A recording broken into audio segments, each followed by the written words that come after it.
Good afternoon, ladies and gentlemen. It is Thursday, July the 25th, 2024. It's another Technical Alpha podcast. Glad you could join us today. Hope you had a good couple of weeks. We had another skip from last week after it was a double header, really. Mr. Black was looking after one Mr. Kai, as I'm just realizing now. Yeah, definitely not.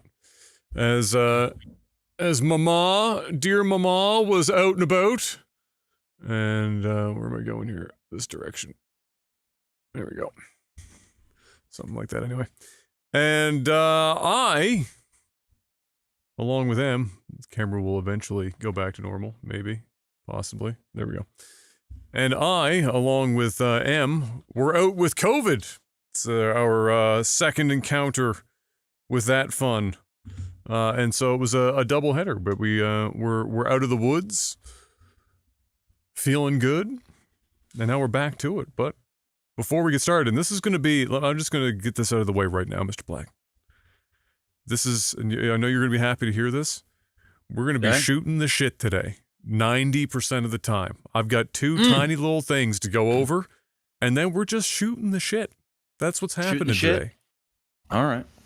That's what's happening. Well, my man's over here dressed for success in fall 2025. What is going on over here right now?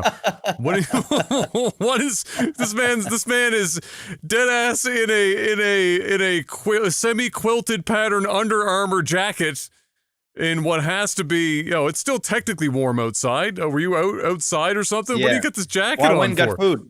I went and had food, right? Because you needed to start a bit late, so I was like, all right.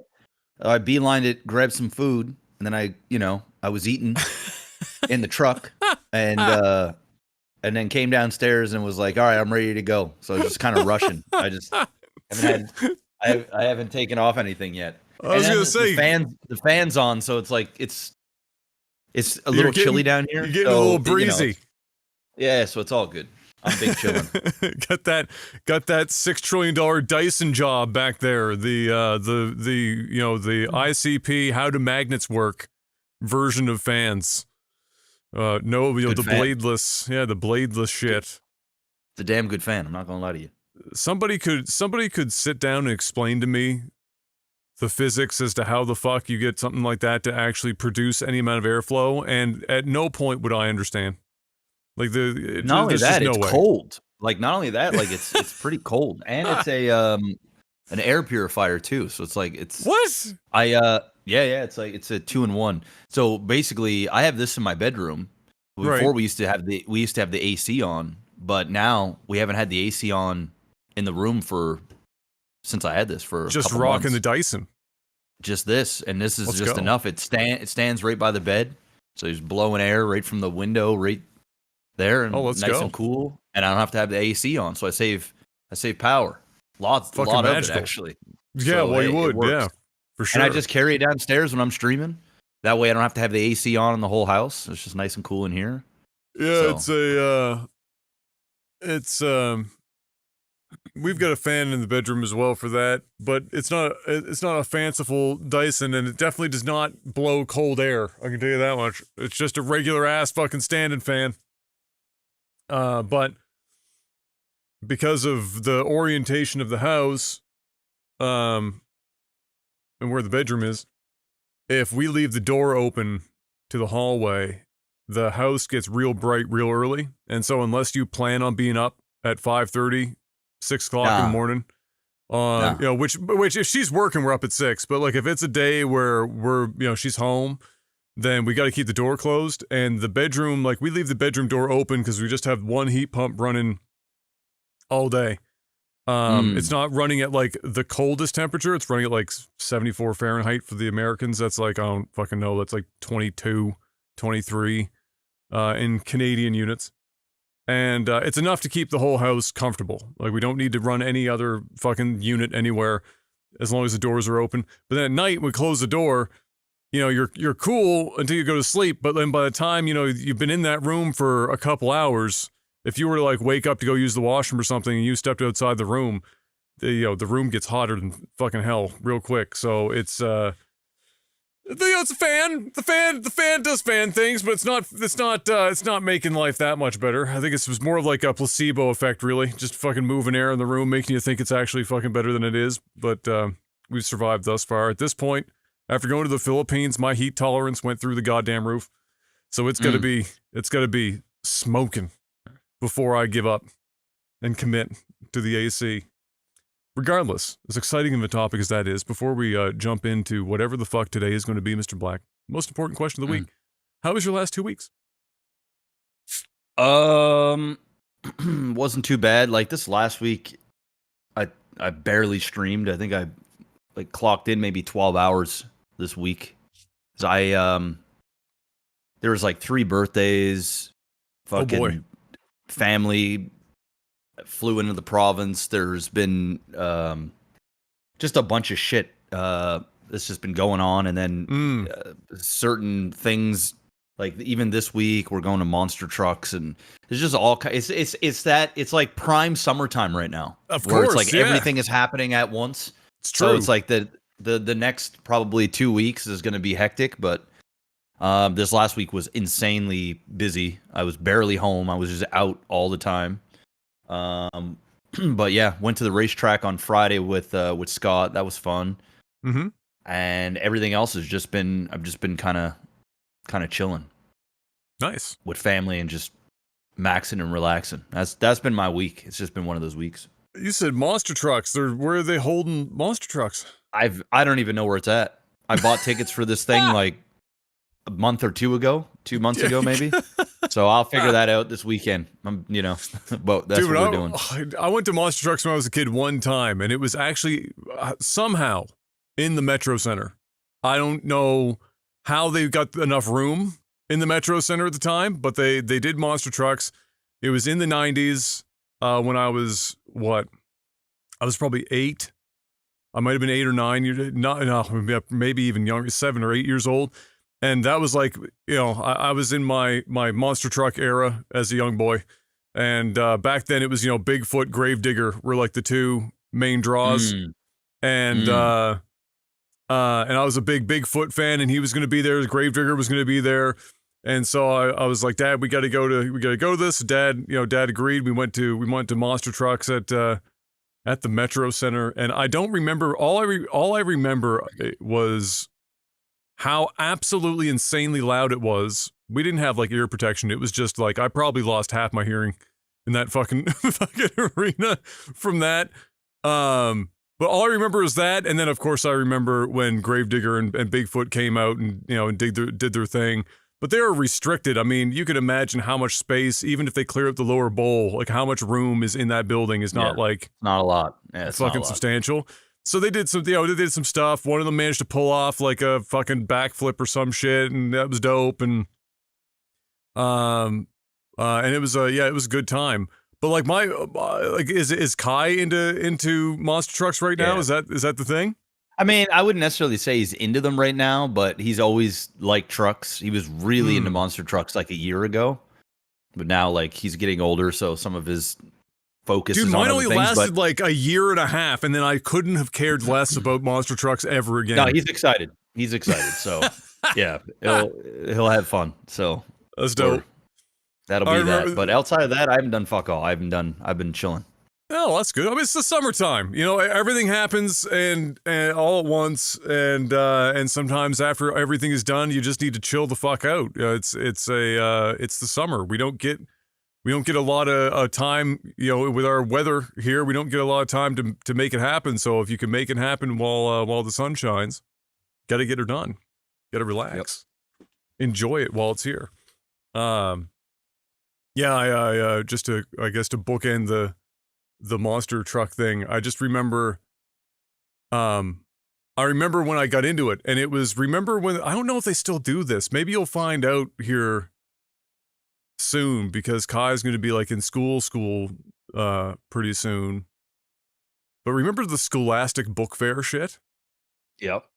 Like they get the book orders that come in, and then like you take that home and you'd be like circling like, well, oh man, this is what I want, or whatever the fuck. And then you had to convince your parents to actually give you the money to like go in and get the shit, and they'd start pulling you out of class.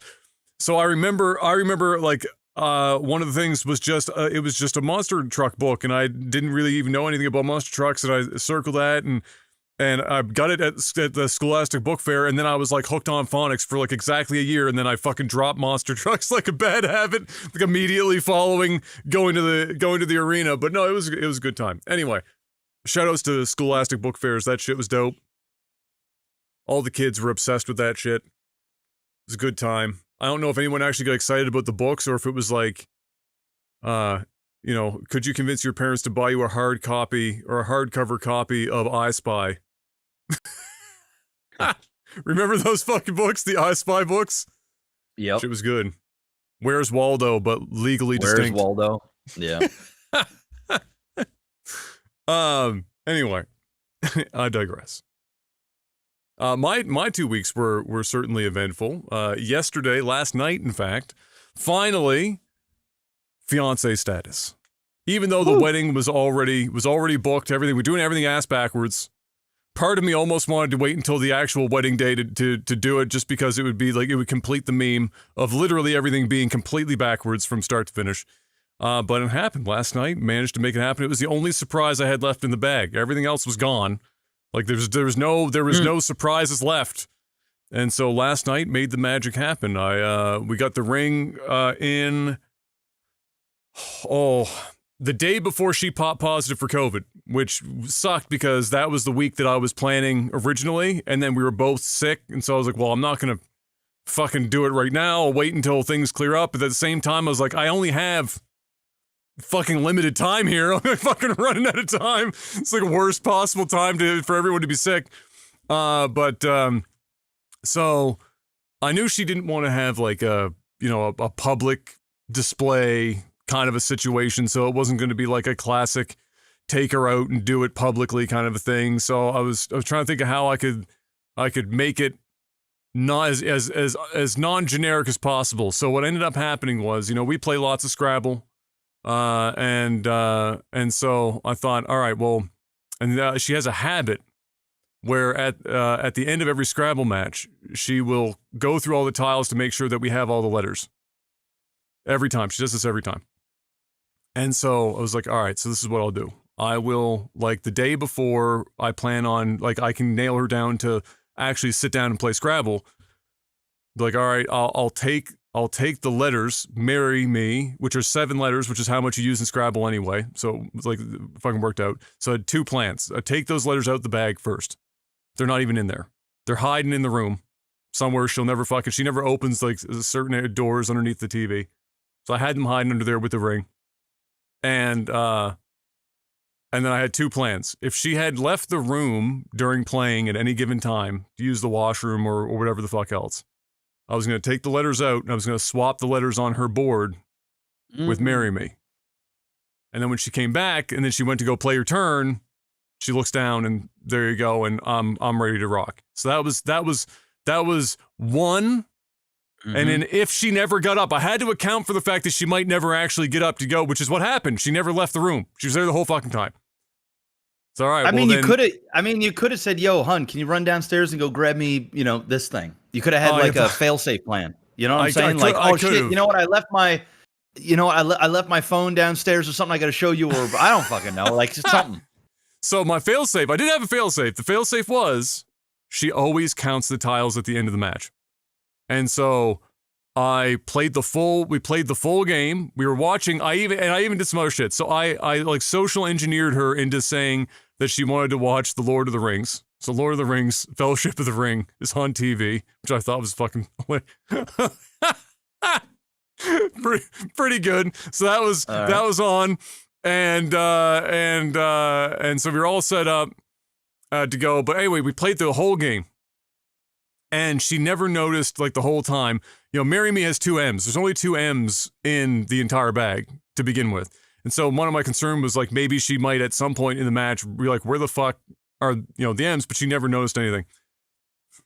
So we played through the whole game, counted up, she won, which is great. She won the match. And then I'm like, I'm going to go make you some tea. Why don't you count up the tiles? And of course, it's the one day where she's like, I don't really know if I'm kind of lazy. I don't really feel like counting up tiles. I'm like, this is, in my mind, I'm going, this is the first fucking time. And this is the time you're going to pull this fucking stunt. So I said, no, I said, don't be lazy. You better count the tiles. You do it every other time. You better count the tiles. She's like, okay, fine. So she starts counting the tiles. And of course, Marry Me has an A in it. So the first time she goes through alphabetical order. And so she starts counting, collecting A's. And I can hear her. I'm in the kitchen. You've been at the house. So I'm looking at her in the living room, watching her like go through all these tiles on the board. And she has eight A's. I think there's 9 A's that are supposed to be there. And she's like, we're missing an A. That's weird. And I was like, yeah, that's a little fucking odd. I was like, whatever. It was like, just keep, I don't know, count the rest of the tiles, and maybe you're just not seeing the A, and if you start pulling the other tiles off the board, you'll eventually, like, see the A better. So she keeps going and going and going, and then she gets to, like, the E's. And she's like, we're missing an E. I was like, all right, oh, well, this fucking wait. But she's not, like, nothing is coming to mind. Yeah. Completely. She's legitimately concerned and kind of annoyed that we are missing tiles right now. And so I'm in the kitchen still, like, I'm taking the longest time possible to make tea. Just dragging that bitch out, watching her from a distance do this shit. She eventually gets down and she's like, there are no M's. Like, neither, there's 2, there's no M's here. There's no, where the hell are these tiles? And so she starts, like, looking on the carpet and underneath the couch, and she's, like, fucking looking around and just not seeing anything. And I was like, yeah, that's really odd. You know, I'm pretending to look around the room and shit. And I was like, oh, just keep counting and then write down the letters that aren't there. Because I'm trying to get her to, like, I see get there, right? Yeah. So I'm like, right now, so she's writing them down. She's writing the letters down that we're missing or whatever the fuck. We get all the way to the end, and she puts it all away, and she still hasn't pieced it together yet. She just thinks that we're missing these fucking tiles. I'm like, all right, fine. So she pours them out, and she's like, you count them. So I sit there, and I count through all the tiles again, and I'm still, the whole time, I'm trying to, like, get her to leave. Nothing is happening. Or whatever. So I start looking around, and she's like, that's super weird. So she's looking at her phone. She's on Amazon looking up new tiles to replace the tiles that are in the fucking Bethesda bag. I was like, God damn it. So while she's looking at her phone, I was sitting in the chair that's right next to the TV, and I had it underneath, like in the entertainment console, behind the door. It was hiding behind a DVD underneath the shit. So I had that there and I had the ring there. So I take the tiles out, and I'm like, oh, holy shit, I think I found the tiles. And she's like, oh, really? Where? Anyway, she's so into her phone. I sit down, like, I stand in front of her, and I literally lay the tiles out on the fucking coffee table. She's still looking up tiles on Amazon as this is happening. And I'm like, and I say out loud, I'm like, 2 M's, an E, 2 R's, a Y, and an A? And she's like, yeah. Like, oh, I think I found them. She's like, really? Where? And I'm, at this point, I've already laid them out in front of her on the table. I'm back at the entertainment console getting the ring. I'm back to her, and in my head I'm thinking, just look at the fucking table, for God's sake. Just look at the goddamn table. Just fucking And so I was like, I'll put them on the table. And she, at that point, she finally looks down. She reads it. It's spelling it out right there in front of her. And then she finally does, and then of course turn around, the ring is there, whatever the fuck. So I tried to be real clever about it, and it failed so many fucking ways. But that's just the way it goes. Hey, it's the thought and it's the whole thing. You know what I'm saying? Like the you know what I mean? Like, it's all part of the story, you know? It's part of the story, bro. It's part of the story. I like it. I remember when we were doing yours for Kayla, and you were over. Man. We sat in my mom's place. We were downstairs, and we spent the whole day coming up with 4 different proposals. 4 whole, totally different, not even contingency plans, but they were like 4 completely fucking different proposals. And we ended up doing the absolute last ditch, probably least sexy one of all of them, of all of these things, because all of them failed. It seems to be the way it goes. You're not allowed to have, the perfect proposal just play out the way that it's supposed to be. But she loved the proposal. She thought that was funny and clever. And of course, she really liked the ring. I posted that on Discord. It's a bitch of a ring to get a good picture of. I can tell you that much. But it is it's a 0.85 millimeter, because if you went any bigger, it would look stupid on her hand. 0.85 millimeter natural ruby, and then I designed this in Photoshop, and I had it custom made, where it's got it's a 2-piece ring, so that the wedding band has a crown shape at the bottom, and then the actual engagement ring has a crown that goes over top of the ruby, and then when you slide the 2 rings together, it completely surrounds the ruby, and it looks like almost like the fucking sun, almost, with a ruby in the middle of it, and and months ago, I had her figure out her ring size. She told me it was a 5. As I said to you last night, it was not a 5. So it was 5. She's 5.5. It's close. And thankfully, because the way I designed the ring, I didn't put a bunch of inlaid diamond in the band. Sizing it up a half size is not going to be a problem. Nothing It'll crazy. be fine. Yeah. So that we'll get that done, and then that will be fine. It'll be set. And then away we go. And then she said, it's my fiance era. And I said, yeah, for 5 30 weeks. days. So real short, enjoy it while you got it, because it's not going to last very long. So that was the biggest one of the last couple was the weeks. opposite. She had 4 years of that. I know. That's what I told her. I was like, this is the polar fucking opposite of what Kayla had with Jeff, where it was like, this is going to be 5 weeks. Kayla almost had 5 years. It's like a completely polar opposite situation. But no, so it went well. I had champagne for it. We had a little bit of champagne.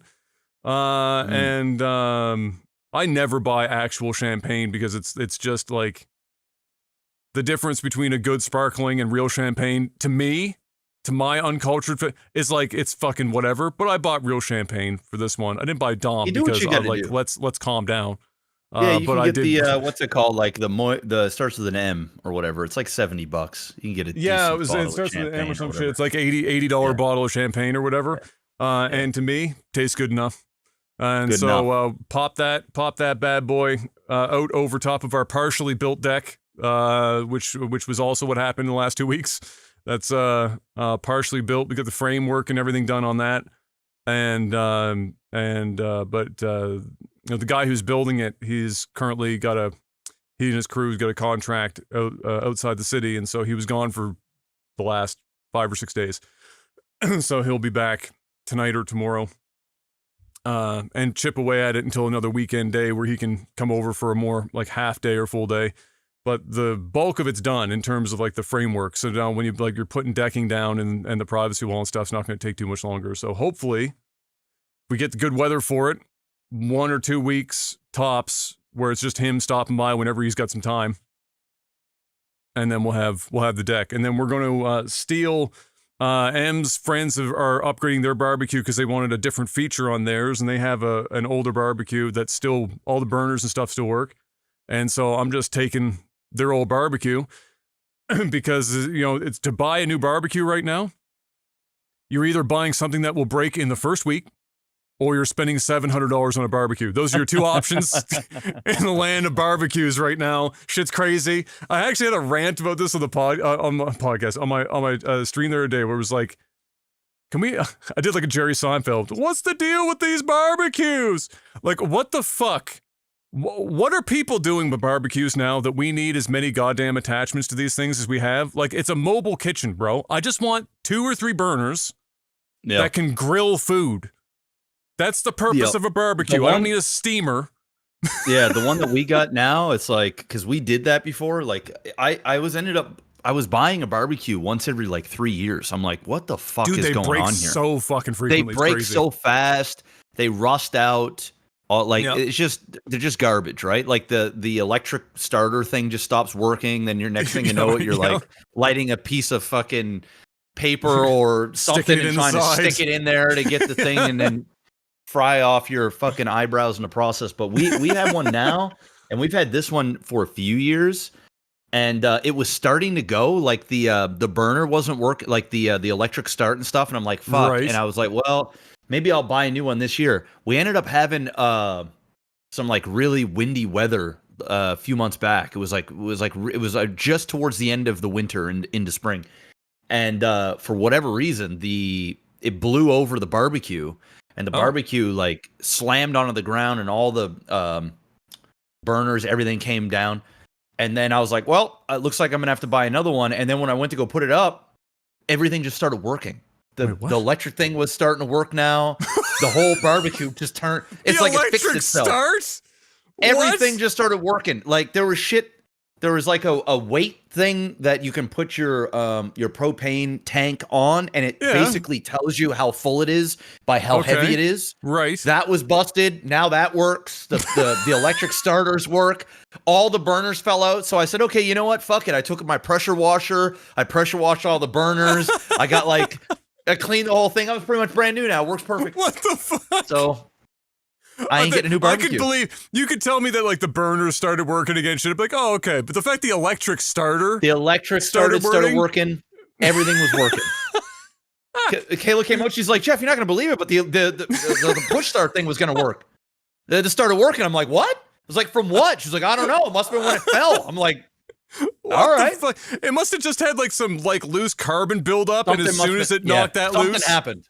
Yeah, something happened, but you know what that sounds like? The barbecue equivalent of like in the movies when somebody has amnesia and then they get in a car accident and then all of a sudden like they hit their head and they remember everything. It's like the barbecue version.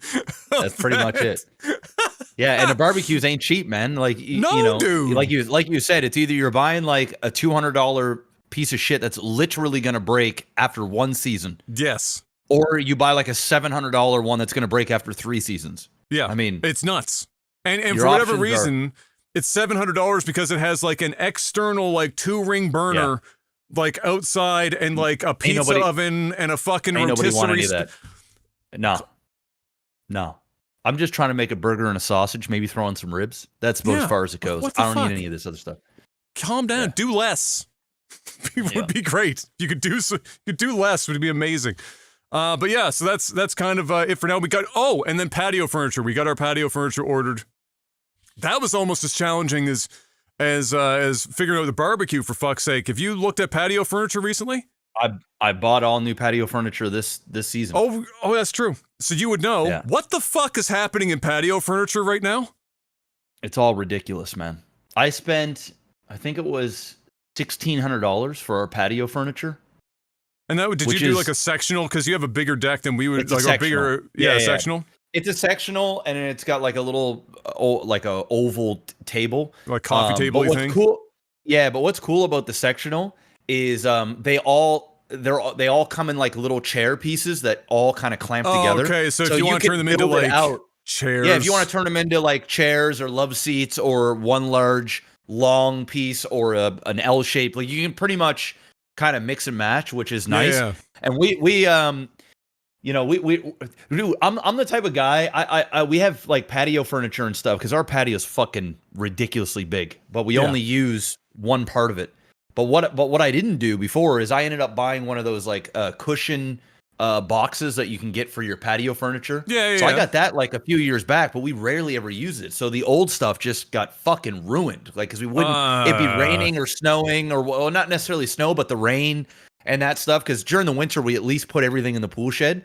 But now I'm anal about everything, bro. Now I've spent, everything's so expensive that I'm like, no choice. Enough's enough. Like, if it's about to rain, I'm out. I'm grabbing the cushions. I'm stuffing them in the thing. I'm like taking care of everything that I can because, like, dude, prices are insane, bro. Insane. I was expecting to go spend $500, and even that, I'm like, oh fuck, nah, bro, no. You know, this is what I learned because we technically have room for a sectional on the deck that we're building, but we preferred because it's going to be just her and I 90% of the time. we just wanted a couple of actual chairs to sit in while we're out on the deck. And we didn't want to take up like so much of the deck because it's a reasonable size, but it's not so big. You know, these sectionals are fucking massive. They're huge. Yeah. So we just wanted a couple of chairs. So I'm looking around and shit, trying to figure this out. And what I quickly discovered, I sent this on Twitter. But you know how on Amazon is getting harder and harder to buy shit on because it's like in the last couple of years, it's now like 80% drop shipped, like Alibaba fucking shit with like white labeled with like a name for a company that's been like random name generator on fucking Google to come up with some like word that doesn't exist for like the company name. So that's happening with patio furniture now. So if you go on like here in Canada, like so if you went to Crappy Tire, Home Depot, Kent, Costco, Walmart, Costco would be the exception because they only bring in like a handful of things.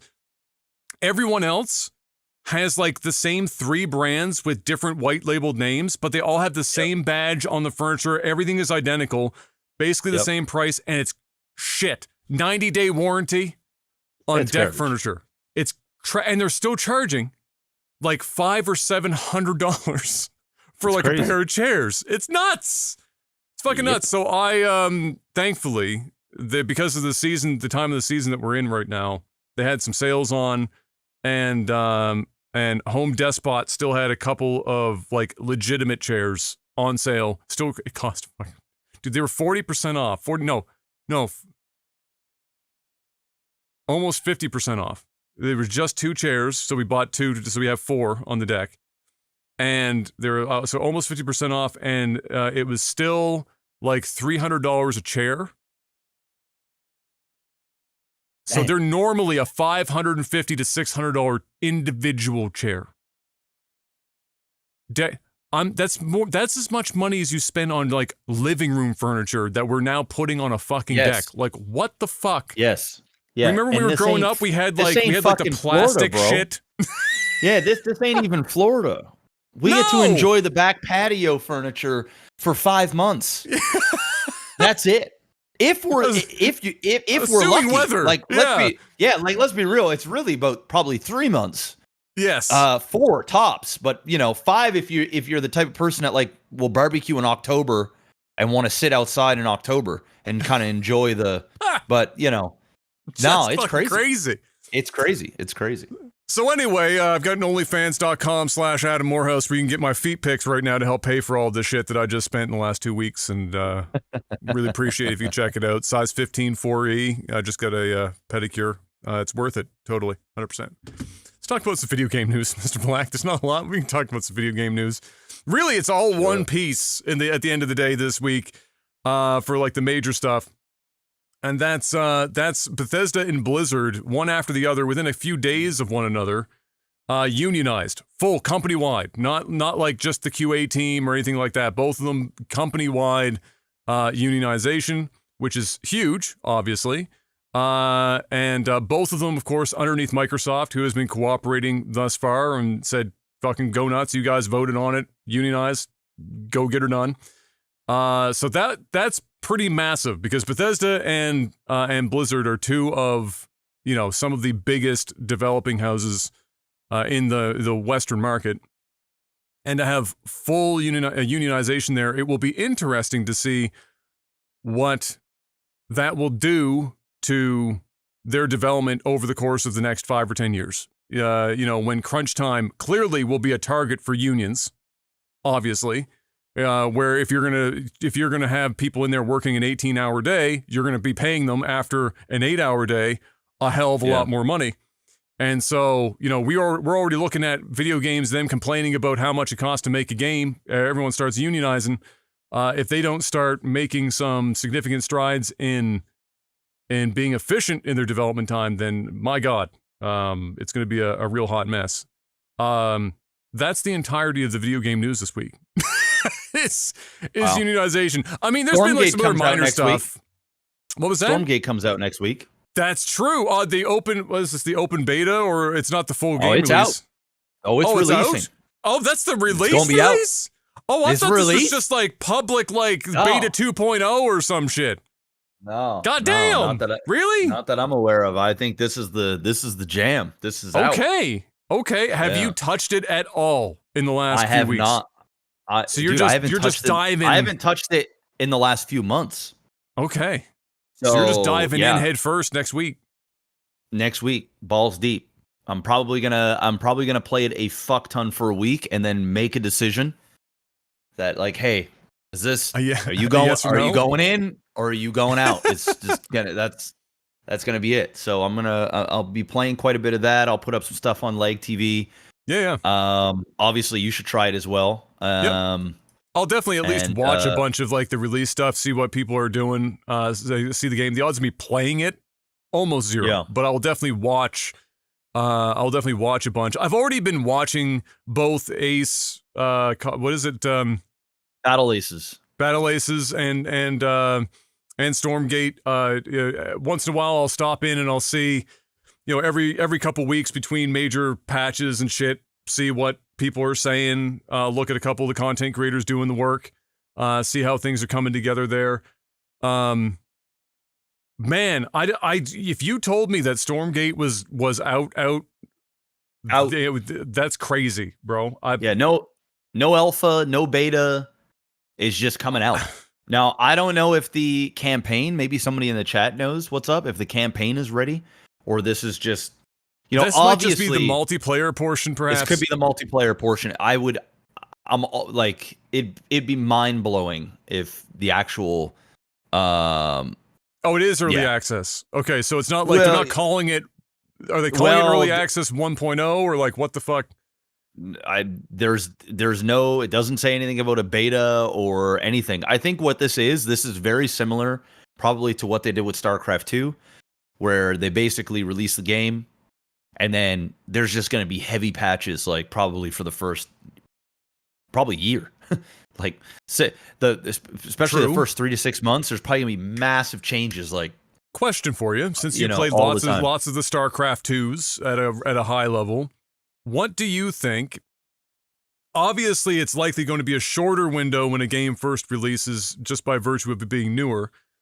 As a player who on the ladder and has seen how long sometimes it can take for metas to develop and for people to develop possible counters to new metas, what do you think from a balance perspective a fair window is between patches where you're not changing things or correcting things too quickly because maybe you haven't waited long enough for somebody to devise a strategy against it? You know what I mean? Because sometimes I feel like games can patch it too quick and people haven't even had a time to really develop. They're still in the bitching about it phase. Nobody's actually stopped bitching about it long enough to come up with a solution for it. What do you think you would like to see in the early onset of Stormgate for cycles like that when it comes to, I mean, obviously bugs and shit as soon as humanly possible, but like from a balance perspective, because people will be looking, StarCraft people specifically, will be looking very heavily at balance and things like that immediately. Yeah, and I mean they have been. I mean they have been already. Yeah. So like I was in the Discord and everything for quite some time, and I would occasionally look in there and take a look at the notes and all their stuff. They have been balancing the game regularly, but I think when the game does come out, whether this is an early access, but from what I'm gathering is this game is being released. So like this isn't like, hey, this is going to be open for 2 weeks, go have fun, give us feedback. Like this game is coming out. Obviously it's still in the early stages of the game. It's going to change drastically likely. Especially when the actual public just can go nuts, right? That would change. That would change things a lot. Yeah. You're going to have brand new players that, never played an RTS in their lives. You're going to have people that are coming back. You're going to have professionals. You're going to have people sort of in between. You're going to have people that are serious, that aren't serious, people that just want to play 2v2s or whatever. I honestly think that the question you're asking is I think it's situational. I think if there's something that is glaringly broken, fix it right away. Fix it right away. If there is something where somebody mechanically is just not that good, and is having a trouble with dealing with maybe a specific build order or a specific, just like in StarCraft, right? Like I know that I can go and exploit very tough to deal with builds if you don't know exactly what the fuck you're doing, or if you are not mechanically sound. That like I'll just beat you mechanically, like just from a micro standpoint, you're gonna lose. As long as they don't make those changes too quickly, because you still want to have almost an imperfect balance to keep the game exciting and interesting. And it's impossible too to have a perfectly balanced RTS when you're talking about multiple fractions and all this other stuff. So I think it's situational. I think the glaring stuff when like the entire community is going, what the fuck? No, fix it.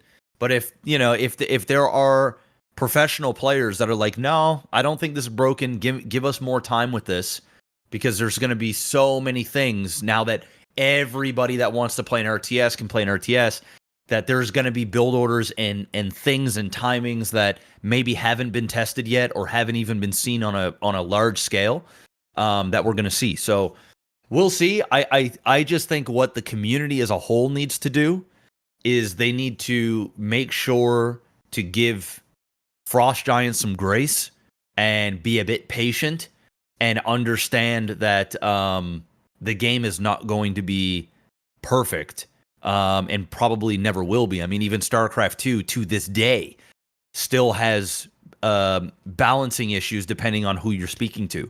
So, have some, give a little grace.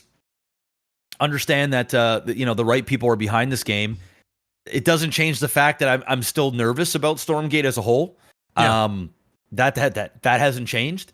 But at the same time, I am more than happy to give it an honest try, no matter. And I think aesthetically, the game has improved a little bit. I watched a little bit yesterday and today. Of like the documentaries and stuff they have. So there's definitely been some visual changes, but it isn't at the level of what I was hoping. This is just an art style direction that they're going, and I just got to accept that. At the end of the day, it's all about the gameplay and the community. So we'll see what happens. But yeah, I'm gonna play probably a fair amount of it next week and figure out like, okay, hey, can I make content with this? Is this a game that like I can sit down and grind and like not hate my life? We'll see. From what I played when I played it last, which to be fair was like 4 months ago, 3.5 months ago. A lot has obviously changed. A lot has changed. So I'm going to be going in with a completely fresh look. And, I wasn't keeping up with the production and stuff on a regular basis. So I don't know what has actually been improved and what isn't. So I'm just going to go clean slate, fresh, and see where it goes. As for Battle Aces, I have played a fair amount of that. I've probably played 50 games of Battle Aces. And I really like Battle Aces. I really like Battle Aces a lot. And the things that I even were iffy about, where I was like, oh, I don't know, 10-minute game, oh, I don't see it. I see it, and you know what? Most of the games never go to. I've actually never had a game that went the full 10 minutes. The vast majority of my games go between 4 and 6 minutes. Okay, and the game's over. But like it's high octane the whole time. So. It's basically like skipping the beginning stages of StarCraft 2 and going right into like the 8 to 10 minute mark battle that basically dictates the game, or where the game is most certainly going to go, who is in the lead. I've only ever really had one game where I was like neck and neck with somebody where I think it went to about the 8-minute mark, but it never went to 10 minutes. So very, very fun game. I think that game is going to have more of a commercial success simply from the ability to be. I can even see it being able to be played on mobile phones. Like, I think that's their goal. I don't know. Anyway, yeah, I don't know how they're going to do it. Yeah, I don't know how mechanically they'll do it, but it definitely plays like a game you can play on your phone or on a tablet. It looks like a game that you could do. Like from from how they do the perspective, the UI. I agree. The mechanical part would be interesting to see how they tackle it. But the moment that they told that, they said that 10 minutes was the limit, my immediate thought was they're designing this for mobile, just for the type of user and the time constraints and everything. That made sense to me. I'm sure they can figure out how to mechanically make that work for mobile, and I think they would want to, because ultimately, as we all know, a lot of money is basically just tied up in mobile. And when you're talking about an RTS, you got to be able to get a canvas as big of a group as you can when you're trying to do that in today's market. So yeah, it wouldn't be surprising when you mentioned the visual updates and stuff that you took note of for Stormgate. Are any of those changes that they've made helping you with how, we discussed this before with we both agreed the readability was a little awkward? A little bit, but it still has that bulky, tough sort of when there's a lot going on. It's, for me, but I'm a spoiled StarCraft 2 diehard. Well, I still think it's fair to ask, hey, maybe if the units don't all look like the fucking same on the screen. I don't think that's like a spoiled ask. In an RTS that has any amount of micro in combat, where it's not turn-based, for example, it is supremely important that the visual readability of your units and the enemy units are there, because otherwise it's muddying the whole fucking thing. Yeah, it's certainly there, like, that's for sure. But like, still, I it's hard for me to, and I haven't played a lot of it. Maybe if I played fucking 100 hours of this game, maybe at that point there, like, but like picking up, it's, I don't know, man. Investing it's 100 hours is like, man, like. I'm sure you probably feel this way even more than I do, because you've got Kai and you've got other obligations that take up a lot of your time these days already. But challenging to sit back and think I might have to do 100 hours here before I can start to really fully be able to distinguish units on screen. Well, like that's like a high floor. I mean, I'm being a bit facetious with that, but like, I get you. At the same time, I feel like what I'm trying to say is maybe if I played the game for 100 hours, I won't even have to think about it. You know what I mean? It's just another thing. And I you know what? That might even be the case after 20 hours, because I haven't. I might have 5 hours logged of this stuff, right. Of the actual game. And a lot of the stuff that I've played, I wasn't even really playing the game. I was reading things and moving around units and just kind of understanding what the fuck I'm doing here. Like, when I go and play this game next week, I'm basically a day one Andy. Like, I've barely played this game. So I'm going to suck ass. And I think part of it too with Stormgate is I am just dreading having to learn a whole nother RTS, because I understand the sheer amount of time and effort, especially if I want to make content with it, right? Yeah. It's different. It's a different thing if I just want to play as a player and just have a bit of fun and be done with it. But as a content creator, I got to know what the fuck I'm talking about, especially, if you and I are making content with it, you sure as shit aren't going to be playing the game, right? So like, one of us got to know what the fuck from like a game theory or technical standpoint to really like play and understand the game. Doesn't mean you can't understand it by watching it and getting to know it like any sport, but it's different. Like, when you're actually playing it, the 100%. Little intricacies and the fucking the do's and don'ts that really only somebody that is cultured can really understand, what it's all about. So that part I'm like dreading. I'm dreading it because I understand the uphill climb. But if the game is really good, it's also exciting, because now we have a whole new RTS that might be here for the next 10 years. But, let's see if this game can last 2 years. Let's see what happens. Dude, it's such yesterday I was streaming Once Human, which is a new free-to-play survival MMO. And playing that, you know, I was having similar thoughts where I was sitting here going, you know, it was just making me realize where I'm at with games.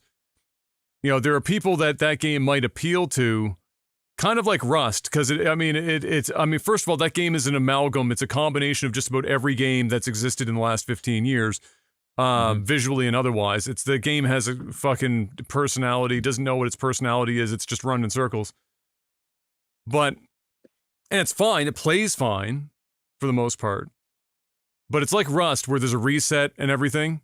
And just the thought of playing a game where on a 6-week cycle, all of your progress is wiped and you start from scratch again is just so unappealing to me. Daunting. Yeah. And just like, so things like that in some modern game settings definitely, you know, turn me off real quick, where I sit down and I have the same thing. I'm calculating. I'm like, okay, I only have so many hours to play and enjoy games, especially if I'm creating content, you know, for whatever game this is. So unless I really fucking love the game for all of its faults and everything else, I just turn the shit off now. I can't even force myself to play something anymore. And a lot of games, I mean, we talked about this before. I just got to keep it a buck. This ain't even a hot take.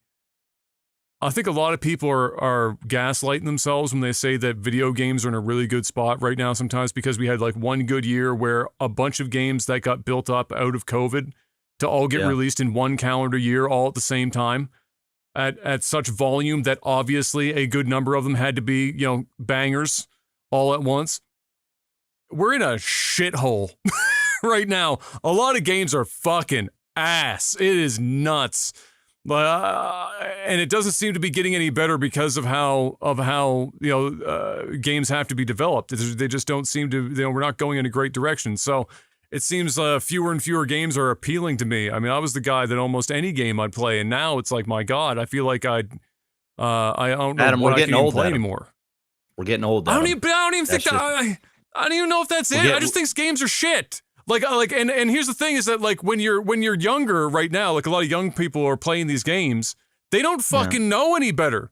Their whole existence as a gamer is playing shitty fucking service games. Like, that's their whole existence, is play this game that is barely functional at launch so that we can maybe improve it over the course of 5 years while shoveling as many microtransactions down your throat so that you can, you know, ride a unicorn and carry Mary Poppins' fucking umbrella while you're shooting dudes with fucking super soaker, you know, licensed weaponry. Like that's the entire existence. They don't even know what they're missing. Like, if you look at what we get a release year for now, and then you look at like 2005 through 2010 release years, and like the quality of games being produced in the amount of time it took to develop those games is like a fucking totally different universe.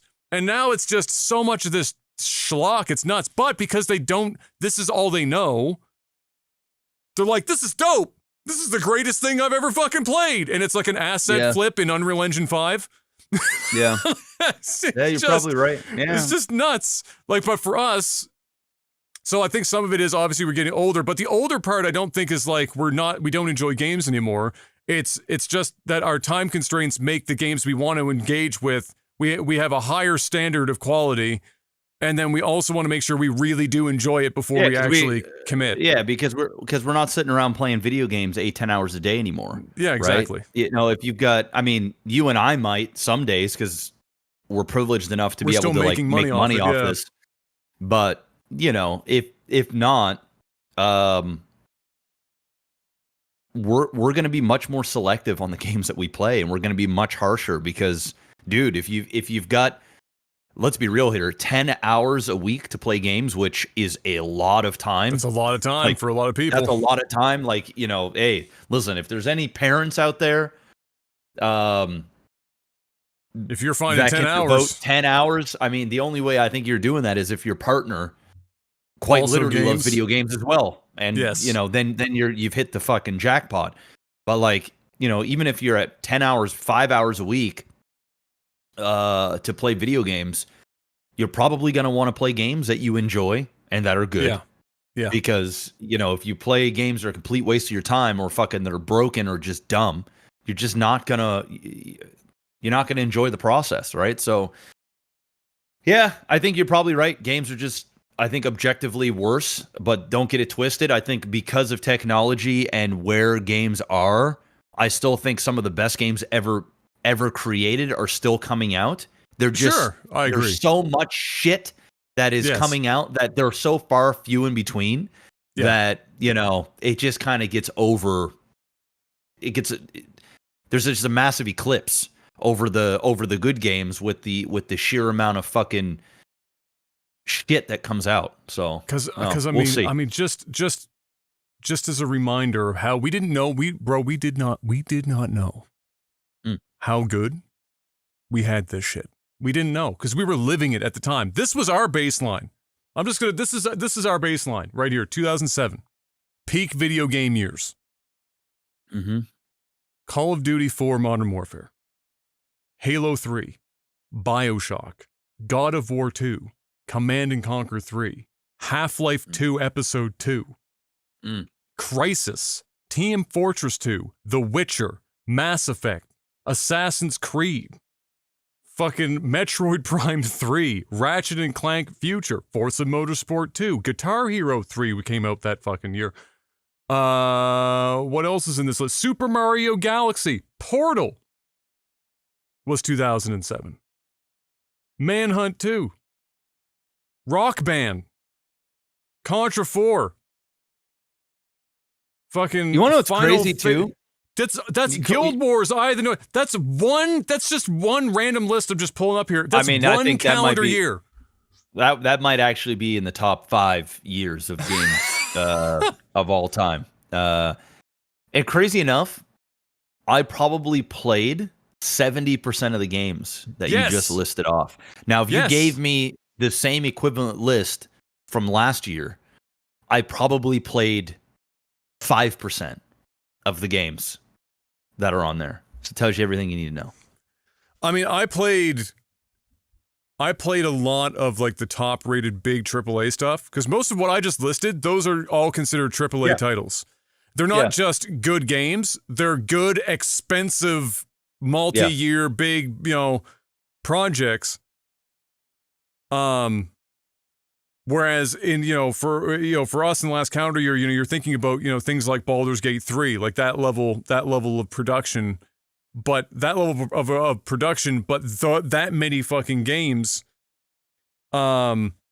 just holy shit, dude, my God. And that wasn't like 2007 was a banger year, but like 02, 03, 04, 05, 06, 07, 08, 09, really into almost 2014.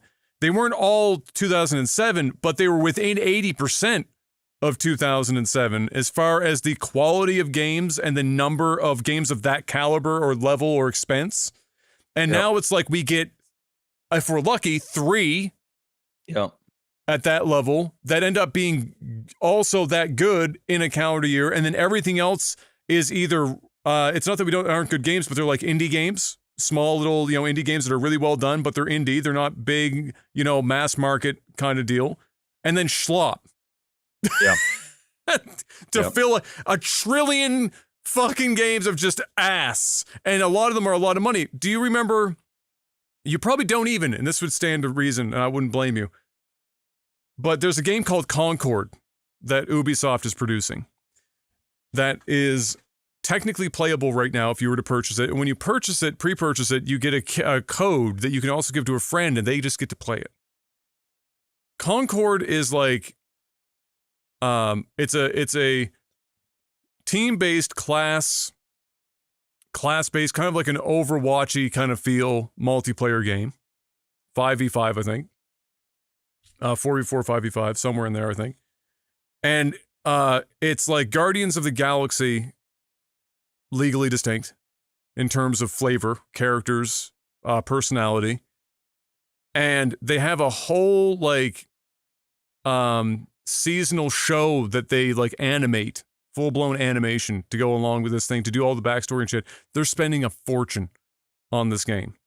Just an insane amount of money. And they're spending all of that money because we are still somehow chasing the fucking Fortnite dragon. People haven't learned their fucking lesson yet.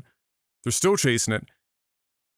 I don't know how much money they spent. I would assume, given the look of it, they spent at least $200 million on this game as like a floor.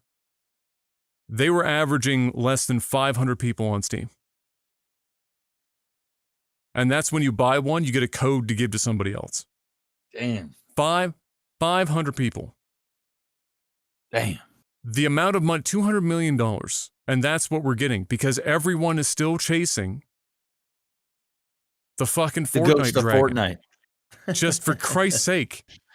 Stop the madness, bro. Just come on. I want to play some good fucking video games while I've got, while I've still got some time in my life.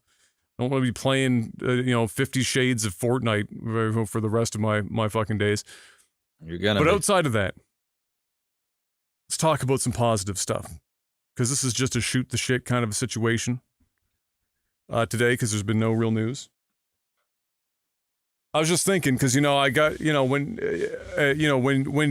I got my marriage coming up here, end of the month, finally got the question popped last night, despite the fact I already knew the answer.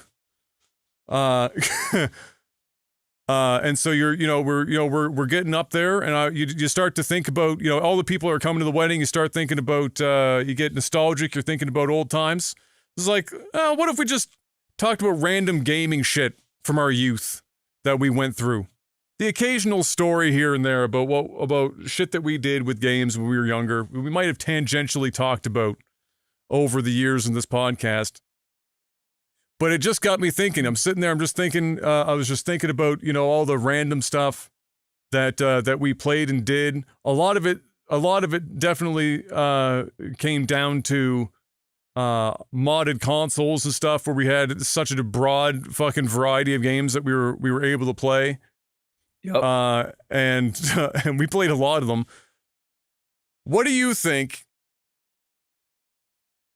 One or more, whatever you got, we'll go back and forth for it. I got some in my head. What do you think some of your favorite shit we did with games when we were younger moments might be? Do you got any random memories that just come to mind thinking about when we were far more limber with, a much more life ahead of us at the time? Anything comes to mind? I know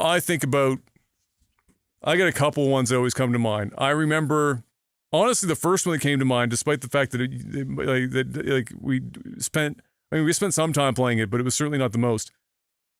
I can still vividly see being up in your room, sitting on the floor with that tiny ass TV, playing Dragon Ball GT Final Bout, having fucking Kai Blast battles, holding the controller on your hip to try to leverage that shit to fucking hyper tap as fast as you fucking could, and just going for 5-minute Kai Blast back and forth in that game. We were dog shit at that. This is the only thing we did. We actually intentionally did Kai Blast battles because we didn't know how to really fucking do anything else. We were terrible at that game, but we were so in love with Dragon Ball at the time it didn't matter. So I think about that. That was a fucking fun time. I remember Luigi's Mansion. You bought it and we played it and beat it in a single sitting. Yeah. One full day. Yeah. I'm playing that right now actually on the Switch, number 3. Oh, are you really? The original or the new one? The new one. Yeah. How is it? It's good. It's good. I mean, it's just more Luigi's Mansion. You know what I mean? It's just didn't really deviate. Which that's not a bad thing. It's it's not a bad thing. It's just it's good. Yeah, I mean the ones that come to my mind. I mean, dude, there's so many. There's just so many. I mean, it's actually just it's really just kind of insane to think about because I mean, we've built our adult lives off of that shit around us playing games together. Like when you really just think about it, at its core, we're still kind of just those, at the time I was 14, 15, you were 13, 14 when we first met, right? I think I was 14 years old. Actually, I would have been 13 No. turning 14. You would have been 13 because I wasn't. 13? I was 12. I was 12. Yeah, you thought I was the oldest kid. 14. You thought I was the oldest kid on the street. Remember that? Do you ever tell that story in the podcast? The first time you saw us walking down the street. Yeah. Yes, mean mugging. Just fucking walking down the street. So like, I mean, when you think about it, bro, 12, you're 12, I'm 13 years old. You know, it's 20 years. It's 20 years. It's over 20 years. More than 20. It's almost 25. Almost 25. Yeah. And, you know, pretty much it was the video games that kind of kindled the friendship that like, it was like a common thing that like, it's what I we played got video games. Do. Exactly. You had the N64, I had the PlayStation. And, you know, I remember at the time before I had moved to your street, I basically played a lot of N64, but I played it at a buddy's house. I ended up getting an N64, but I remember playing a lot of. Actually, I had an N64, and I just didn't have Super Smash Bros. My buddy had Super Smash Bros, and I was playing a lot of that. And then you told me you had Smash Bros. Yes. You know, I went over your place, and you know, we played Smash Bros. We played a bunch of different games. 007, obviously. Oh yeah. But it's like, it's crazy to think that the 12 and 13-year-old, here we are, almost 25 years later. It's so silly. Still making, you know, playing games together. It's a little different now, but you know, at the same time, still here. Right, dude, 25 years doesn't even make sense in my head. I can't even a lifetime compute like that. Like, you know, it's not a lifetime, but it's like, it's when you think about it, like it's the majority of our lifetime. It's the majority of our life. Yeah, it's the majority of our life, right? So yeah, I mean, dude, it's endless. It's endless the amount of memories I have from playing video games. Like the sleepovers, the fucking my old bed that had like that was against the wall, and I would crawl the captain's bed, and I would like crawl down underneath and like sleep the backside underneath of it. the bed on the backside. There was one night I stayed over. I might have told this on the I don't know if I told this on the podcast yet. It was one night I stayed over, and you had the captain's bed. Yeah. And so if you don't know, if you're at home and you don't know what a captain's bed is, you've never seen one. It's basically a single or a twin size bed, but it's raised like a good 3.5, 4 feet off the ground almost, because there's a chest of drawers underneath of the bed, but the chest of drawers don't go all the way back. So on the back side of the bed, it's actually fully open. It's not boxed in. And it was pushed up against the wall. And so Jeff would pull it back off of the wall. And because the room wasn't that big, you'd crawl over the bed and get in behind the captain's bed and get in this little nook that was up against. It was like being in a pod, basically. And you'd sleep down in this little pod underneath. And one night, I was down underneath sleeping, in this little pod thing. And I woke up in the middle of the night, and I needed to use the bathroom. And I was like, well, shit, because when you pull it off the wall, he'd only pull it off about enough, literally just to get your body behind the fucking thing. So it was like, that's just squeezing into the space. You'd have to scale the wall and just kind of like like your hands are up, you're just trying to like slide down into it and shit. So getting out of it was that was an event. And I was like, how the fuck do I get out of here without waking Jeff up? And so I was crawling up the side of the wall as slow as I could, sliding up the back underneath of it. But you get to a point, he had it underneath a window. And so you get so far up and there was a windowsill. And so you couldn't keep sliding because you'd eventually fucking run into the windowsill. And I got so close, I got about 3/4 of the way up. Then I hit windowsill and I had to adjust myself, and I got in a spot where I ended up like hitting the bed, and Jeff wakes up, but he's like half asleep. And I don't know if Jeff still thought he was in the hood or what the fuck. He thought somebody was breaking into the goddamn room. But he barely opened up his eyes. He's like, huh! And he just fucking like a full-on haymaker into my chest. I was pinned to the wall. I had nowhere to go. Jeff only just barely woke up and just wham! And fucking punched me in the chest. I was like, Jesus Christ! I'm just trying to get out and take a piss. It's like, oh, my bad, I didn't know who was there. Like, I was, who the fuck else would be over here? Gonna be there? Well, you know. It's not like I was on the other side of the room. It's coming into the door, is stuck behind the fucking bed. Boogeyman coming out from behind the bed. Yeah, we had a binder full of burnt games. I mean, I had so many. Where did you even get those? Because we didn't do the majority of the burning. Well, I bought. So I would go to the flea market every week with my dad flea market. and Coleus and stuff. And there was a guy there that he was like, he just burned everything. He had PS1 games and he had CDs, because back then CDs was like the fucking thing. And then also burned DVDs. So like there were CDs, DVDs, and PlayStation 1 games, and this guy never get fucking caught doing that shit, bro? I don't know, man, but he had everything. So every week at the Micmac Mall at the flea market, I would go there and he would sell games or movies or whatever for $5 each. So Dad would always say, "Hey, here's, $10, $15 or $20 or whatever. This is your allowance for, going out there and buying whatever." So it was either I was getting Pokemon cards or, video games or whatever. So yeah, so anyway, I bought a lot of the games, and then I got so much stuff from him that like he would give me deals. So he would give me like 3 for $10 and shit like that. So yeah, there was that. And then eventually when I had gotten my own computer and stuff and we had a burner, then I could burn my own games. Yeah. So I could like go to Rogers Video or Blockbuster or whatever and rent a video game. So like we'd pay $5 or $6 to like rent a game for the weekend, and then I would just burn it and then just take it back, and then we just play the games, right? So had a ton of games. I remember one summer we were just like, let's see how many games we can beat.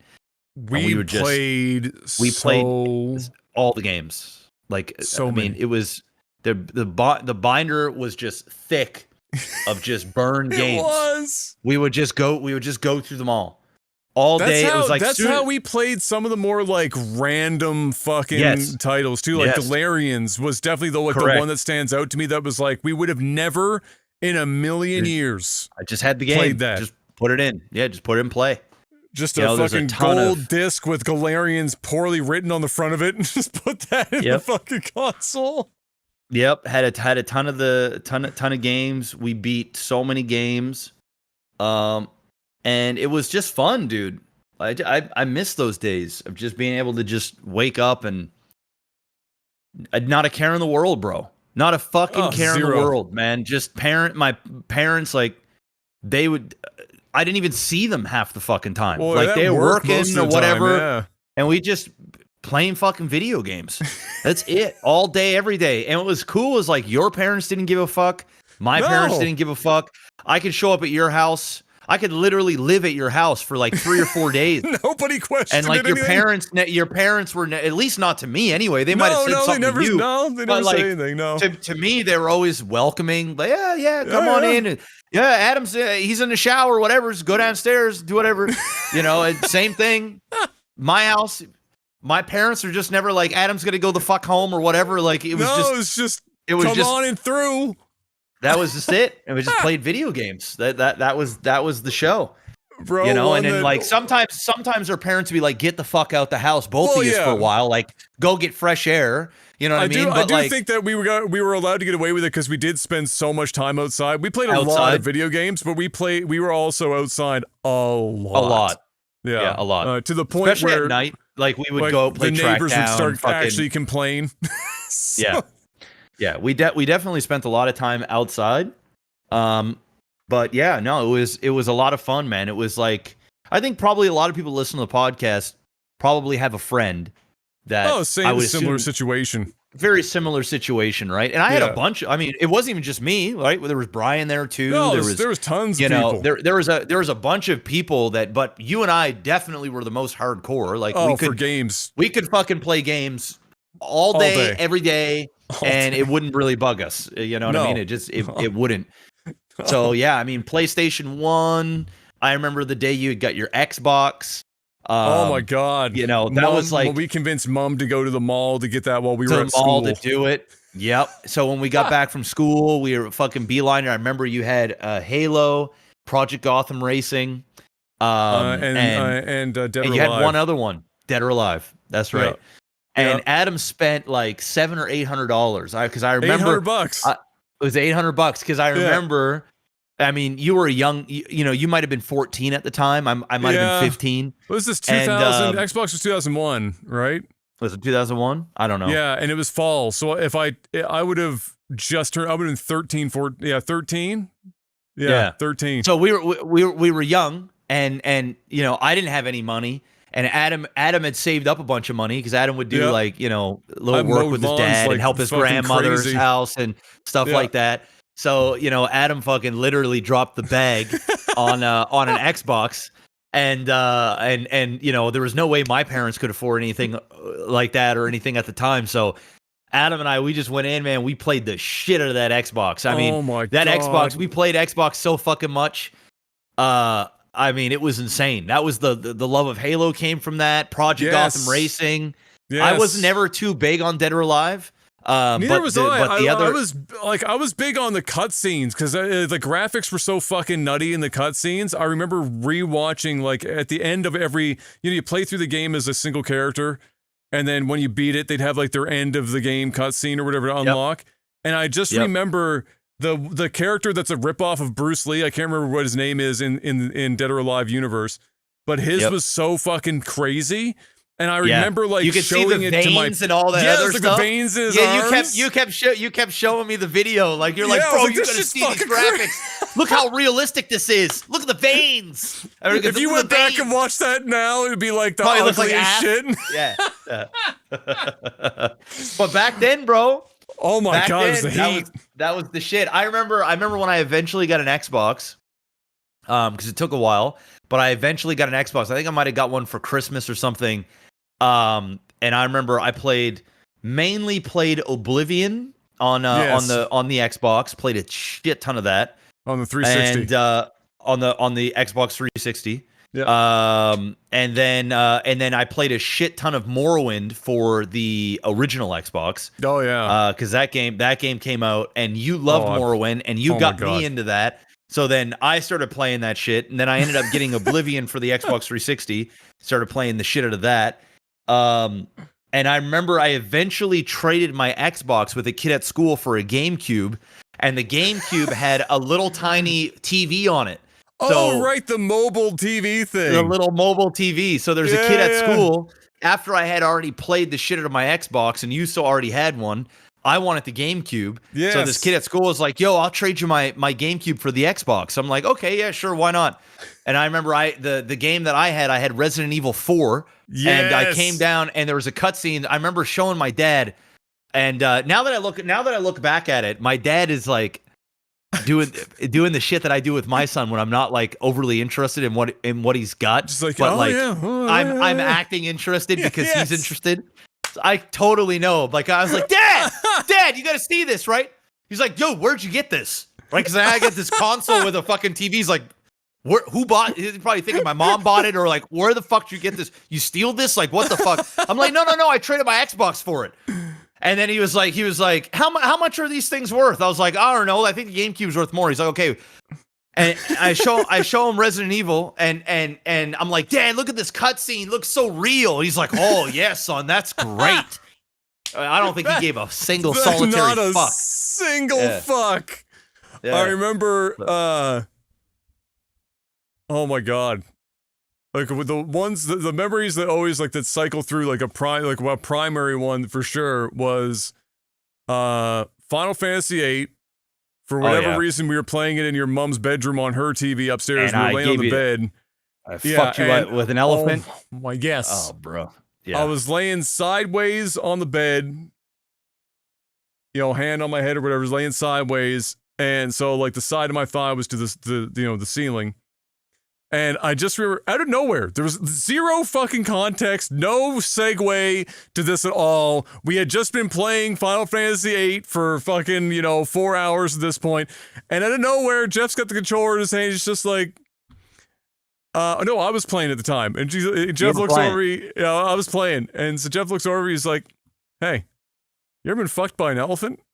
And I remember thinking for a second, what kind of a fucking question is, did you ever get fucked by an elephant?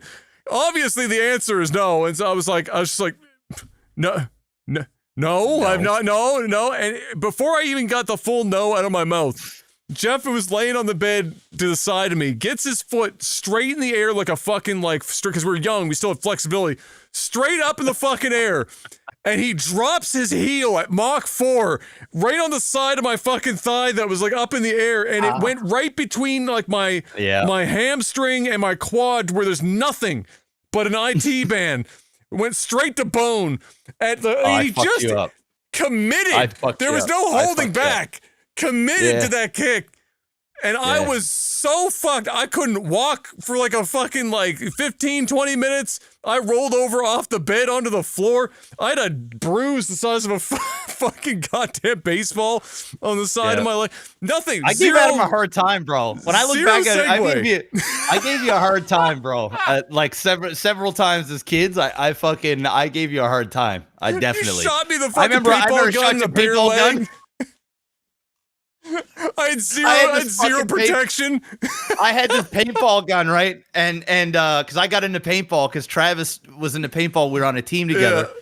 And I ended up getting like my first paintball gun. It wasn't like a super high end one, but it was like one you could actually use for like recreational whatever, right? Shit. Yeah. Exactly. So I'm shooting stuff out the top window in my house, in my bedroom. Like I was on the top floor, which is 3 stories up because he was in a duplex. This is the third story. Yeah, third story. And Adam and them, they're in the back. I'm shooting because I had woods. I was on a green belt. Yeah. So there was woods, and then there was a path right in my backyard, and we had this massive camp that we constructed. It was basically the size of a house. Yeah. Literally. It was like the size of a house. And there. So we I'm shooting there, and I start shooting around, and then I go, Adam, run. Right? And you're like, no. I'm like, Adam, run. Right? And I'm pointing the gun at him, and you're like, no, bro, no. I'm like, run or you're getting shot. Right? And Adam starts running. Adam just starts running up in the path going into the woods. You can't make this. I shot one paintball. I was like, doosh, and it went through every tree. It was like there was like 500 trees, and for some reason, it went through every single tree and hit him right in the back of the kneecap, right in that soft spot. Right, fucking nothing there, bro.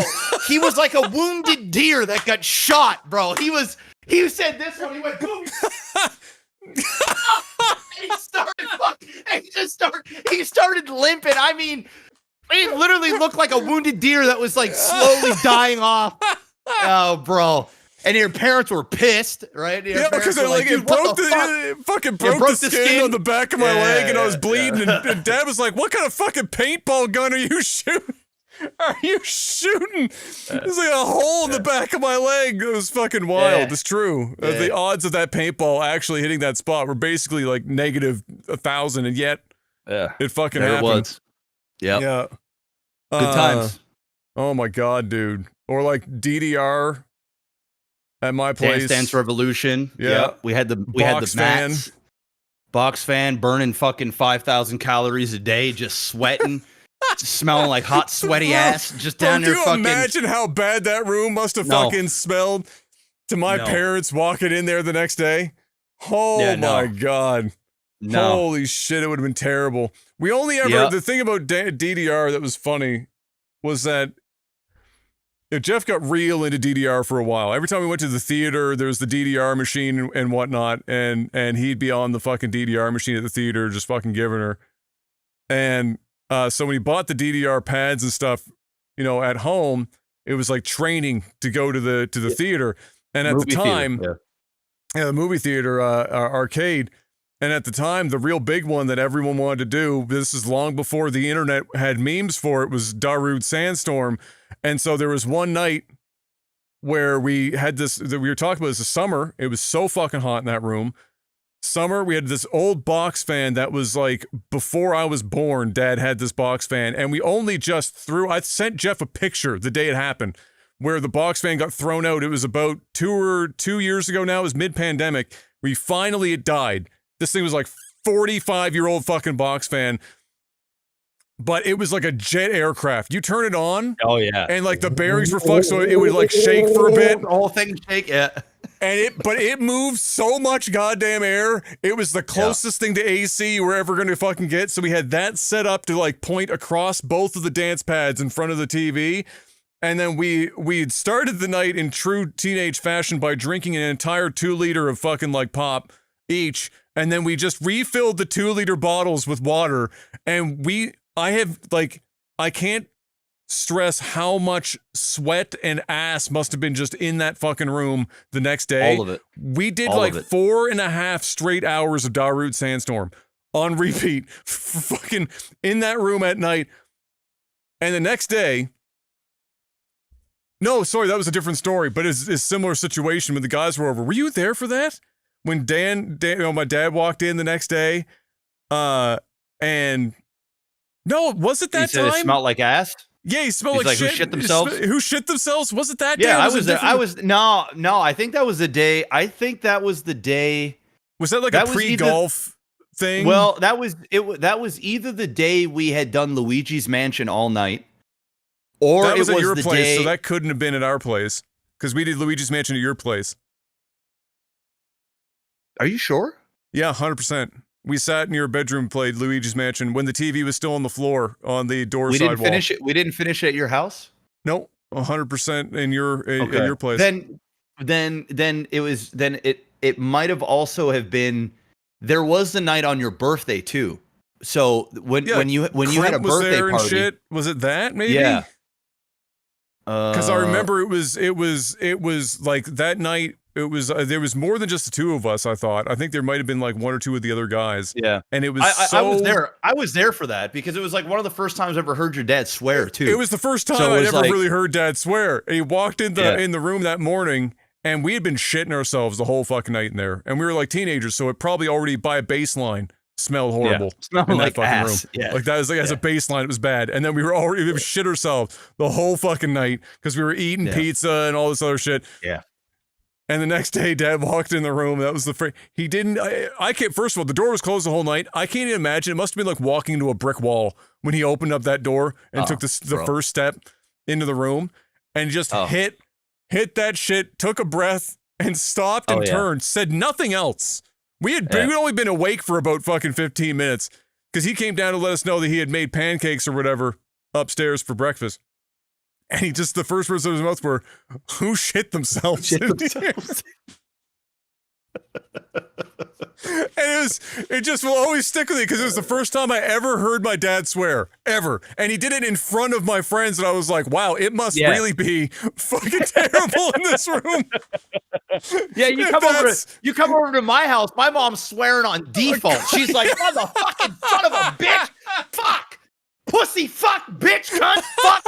Whore! Like my mom didn't give a fuck. It was complete opposite. You go into Adam's house and you basically enter church, and you literally, and fucking, that's the way it is. So when Adam's dad comes down there and starts cussing, it just threw you off. You're like, what different? It hit different. Oh, it fucking hit different, bro. It hit different. Oh, fucking hell. Adam's parents weren't having it. Dude, I remember because I had a potty mouth too, and there were so many times where I would cuss, and your parents would be like, "Jeff," I'm like, "I'm sorry, I'm sorry," right? And I'd be swearing, right? And Adam would be like, "Shh, shh." Adam would try and tell me to calm down because I'm playing games like fuck, right? Adam's like, "Jeff, calm down, bro. My parents are gonna be salty." Every time the guys would leave, I'd have to hear Mom be like, all I could hear the whole night was you guys downstairs cursing and swearing in this household. It did. It got to a point. It got to a point where they've accepted it at one point though, bro. They're just after like, a while, it was just like it's fucking whatever. With an exception, like there was a point where I was still living. This is just before I moved out. And I was streaming. Because it was just I moved out not long after we had been started streaming doing content creation, and at that point I was just letting her fucking fly. Oh yeah, you potty mouth, and it was bad. It was real bad, and Dad didn't really care. But the problem was, I still remember this conversation Dad had with me. Dad came down one night. Mom was beside herself. Because it had been like she'd been listening to me cursing and swearing and saying all this shit. It's like she couldn't, like, she knows I'm doing it elsewhere, but it's like in her house having to listen to it all the time because my voice carries through walls and shit. And Dad came downstairs one day and he said, "Listen, son, you got two options here. You either stop this or you move out because I might not care, but your mother, I have to live with your mother." Yeah, and so now I have a problem, which means you have a problem. That's about as real as it gets, bro. That's about as real as it gets. Yeah, son. Listen, I don't give a shit if you're swearing, but she does. And if she does, I gotta hear it. And if I get punished, your ass is getting the fuck out, or you're gonna stop swearing. Immediately. You ain't fucking 15 years old anymore, motherfucker. That was the whole conversation. I said, all right, say no more. Yeah. I got you. Good times. I got you. Yeah, I got Good times. you. The last one I'll mention. It doesn't have anything to do with games, but every time we do, talk about this shit, it is like a core memory. Every time I walk past the old house, I have the same thought. Was, back then we didn't have green bins or anything like that. Everyone just threw everything into black bags, which, depending on where you live, that's still how it works. But here we said we have green bins now and shit like that. But back then, everything just went into black bags, garbage, food, whatever the fuck, didn't matter.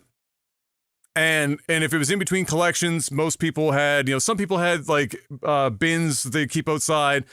Some people would keep some stuff in the house. At Jeff's place, his basement wasn't finished. It was like 20% finished. Like something. Yeah.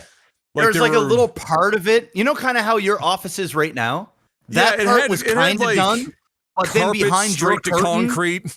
Yeah, it was just like a laundry, and then this little area that we just held garbage and it was just there. It was just there. Just there. And I remember, and I just remember one day in the summer, it was time to take the garbage out or whatever, and Jeff's mom had told Jeff to take the garbage out at some point that day before the truck came through. And so we had been playing games or whatever, and we were playing outside, and when we went inside, we opened the door to the basement. But before we even opened the door to the basement, because it's down at the bottom of the stairs, and then you turn a little corner and the door's there. There were like 7 or 8 flies on the wall at the bottom of the staircase, which we thought was a little fucking odd because there's nothing else down there. It's just the bottom stairwell. Like 7 or 8 flies on the wall. Like, that's a little fucking weird. But okay. And you open the door, and there were like audible, so much you could hear the wings. There were so many flies that like you could audibly hear like the air being moved in the room. And we realized it's because one of the bags that had food in it had rice, and something else in the bag had cut a piece of the bottom of the bag out, and so rice had come out on the floor, and the flies had been in it for a couple of days. We hadn't been playing games, we were outside. So that basement had been locked up for a couple of days, and flies were just going fucking ham. There were 1 trillion fucking flies in there. It was so fucking bad. So I don't know where we got it. We had fucking raid. We had cans, and we were double fisting them, man. It was fun. We went to war. We went through the window. War. We didn't even go through the door. We crawled through the fucking basement window. We were still over the top, bro.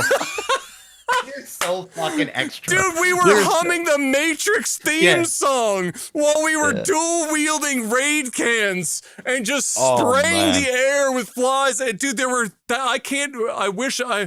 we get really hyperbolic around here. I'm serious. The room was thick with flies. It was nuts. We just emptied like 4 cans of Raid. And they weren't even for flies. It was like ant Raid, but we were just spraying it anyway. And like had like shirts over our face, trying not to kill ourselves with Raid. The amount of fucking flies, guys, I shit you not, dude. Oh my God. Honestly, I don't think I've ever seen that much flies in one spot in my life. Like, I truly don't think it was like you'd see packs of them. It was like a black ball just kind of like moving around. Then they'd be on the walls, and like the wall would be white, but then there'd be like this big black circle. You're like, what the fuck is that? The next thing you know, they just start scattering. I'm like, oh shit! We just fucking spraying everywhere, man, until there was nothing left. Oh man, it was crazy. But we got the garbage out, so you know. We got the garbage out. We had to vacuum the floor of the flies later. And then we had to, it was like spraying for bed bugs. We had to air the room out for like fucking 2 days. Horrible smelling. Even just the Raid itself, like the sheer amount of toxin shit in the air was just. We were not using that the way you were supposed to use that Raid. That was not at all its intended purpose. And so yeah, that was that one always fucking kills me every time I think about it. Just fucking absolutely fucking sends me over the fucking moon. Since we have a time limit today on the podcast we're trying to hit so we can get some games casted for you guys, we will stop the memories there, at least for now, and do a little sellout real quick, Mr. Black. Patreon.com/lagtv. Head on over there and support what we do. If you guys are enjoying, whether that's the StarCraft stuff, maybe the soon-to-be Stormgate stuff, podcast, anything related you want to support us in our old age, you can do that right on patreon.com/lagtv. Or you can go ahead and pick up a NordVPN subscription. I know a ton of you guys have over the years, and we do appreciate that. NordVPN now has a new collaboration with Saley, which is their eSIM card. So if you're traveling, even if you're not traveling, you just want to have like a burner phone, like a throwaway number, you can now get that. Now, there's multiple ways you can do that. You can either get a new 2-year subscription through NordVPN, where they give you 20 gigabytes of data on the house so that you can try out the product, see how you like it, all that. Or if you already have a NordVPN subscription, you could go ahead and add the Saley to that whenever, wherever. So you can go ahead to nordvpn.com/OTT. Link will be in the description as well. And an eSIM is basically like getting a burner phone without having to go and actually buy a separate SIM or a throwaway phone. So not only is it convenient, but it also works on all phones. And for whatever reason, if it doesn't work, you get a full money-back guarantee. So make sure to go check them out, especially if you're traveling, or you just need a different, phone that you need to use, and you don't want to use your own phone. Maybe you have different data rates depending on where you're going. It can save you a significant amount of money, and it's all digital. It's a one-time download. Once it's there, you got it, and then you can use it as you want. So you can do it as an a la carte. You can pick out how much gigabytes you want to have, so on and so forth. And like I said, if you get the 2-year, you're automatically going to be given 20 gigabytes, at least for the meantime, while this promo is going on. So go check them out. And not only that, you can stay safe, stay anonymous when you have NordVPN. You can watch different regions of Netflix and other streaming services at the click of a button. And it is less than half a cup of coffee at Starbucks a month. So super affordable. I use my VPN almost every day, and I'm not just saying that, I legitimately do. Especially when I'm traveling or I'm not at home, I just have my VPN on because it works just as fast as 5G or my Wi-Fi. I never have connection issues. It never drops out midway through. And there was a period in time in which I actually streamed with NordVPN for several months while I was having some sort of ping issues or issues that were going on with my OBS or whatever servers they were using, and that completely fixed all of those issues as well. So go check them out. They've been a big supporter of ours for I don't even know how long now, probably 4 years or so. So we really appreciate that, guys, and a big shout out to NordVPN. And that's pretty much it. Magical. And now it's time for tech support. No, we're going to movies and TV. Not that there's probably very much to talk about, but we'll sneak it in anyway. Deadpool Wolverine seems to be doing okay. Yeah, I'm going to go check that out. Probably not this weekend. I was going to go, but, the theaters are going to be stupid busy, so I'm going to wait till next week. Yep. I am all caught up on House of Dragons. Obviously, you're not watching that yet, so we'll talk about that once you're. I've seen nothing but good reviews for every episode, basically, to this point. So I wasn't a huge fan of the last episode, but okay, pretty much all the other episodes were pretty good, slowing down a little bit. But this is like the filler season. This is the season where you're like kind of building up stuff. You're gonna set something up, right? Yeah. Exactly. I went to the movie theaters and watched Twisters. I went and saw that. How did that go? 2 days ago. I enjoyed it. It was fun. Yeah. It was okay. I actually didn't plan to go and see the movie, but it was in between a whole bunch of birthday celebrations, and I had like a 3.5 hour gap where it's like it wasn't enough to like sit down and stream, but I also didn't want to like sit around the house and do nothing. So I was like, you know what? I'm gonna go see a movie. What's playing? Oh, Twisters is. Oh shit! In IMAX, it starts in 20 minutes. Fuck it, let's go. Done. So I went there, saw the movie. It was fun. It was a good little popcorn flick. Wasn't anything crazy. It's not going to change your life. But it was fun. And what else? Watching... I thought I finished another show. I've already talked about that. I finished Fallout. I said that last time, right? You said that last time. You bumped it up to like an 8.5 or something like that, I think. 8.5, yeah. 8.5. Yep. And that's pretty much it. I haven't really been watching anything else. That's been pretty much the show. We've been watching like Love Island. Isn't there some new seasons of one of the fucking shows coming up here soon? Is it Too Hot to Handle that's getting new shit or something? I think that's coming out like maybe Friday, maybe tomorrow. Yeah, I think it's is it this week or next week? Yeah, I think it's this week. I think it was like July. The American, and then I think like a week after, I think the UK one is dropping. Yeah. Or some shit. Yeah, I'm not sure. Yeah. But it's one of them. Anyway, it's gonna. There's two. Yeah. Yep. Yeah, we didn't. Did we watch any new-ish? Oh, well, this would have happened not this week, but the week before. I don't think I talked about it on the podcast before because it would have been just probably after that.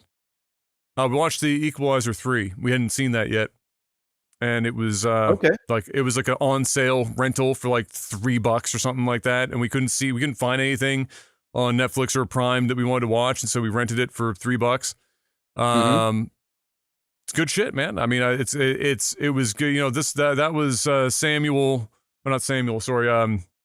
Denzel. Denzel's. This is the last one, kind of a thing.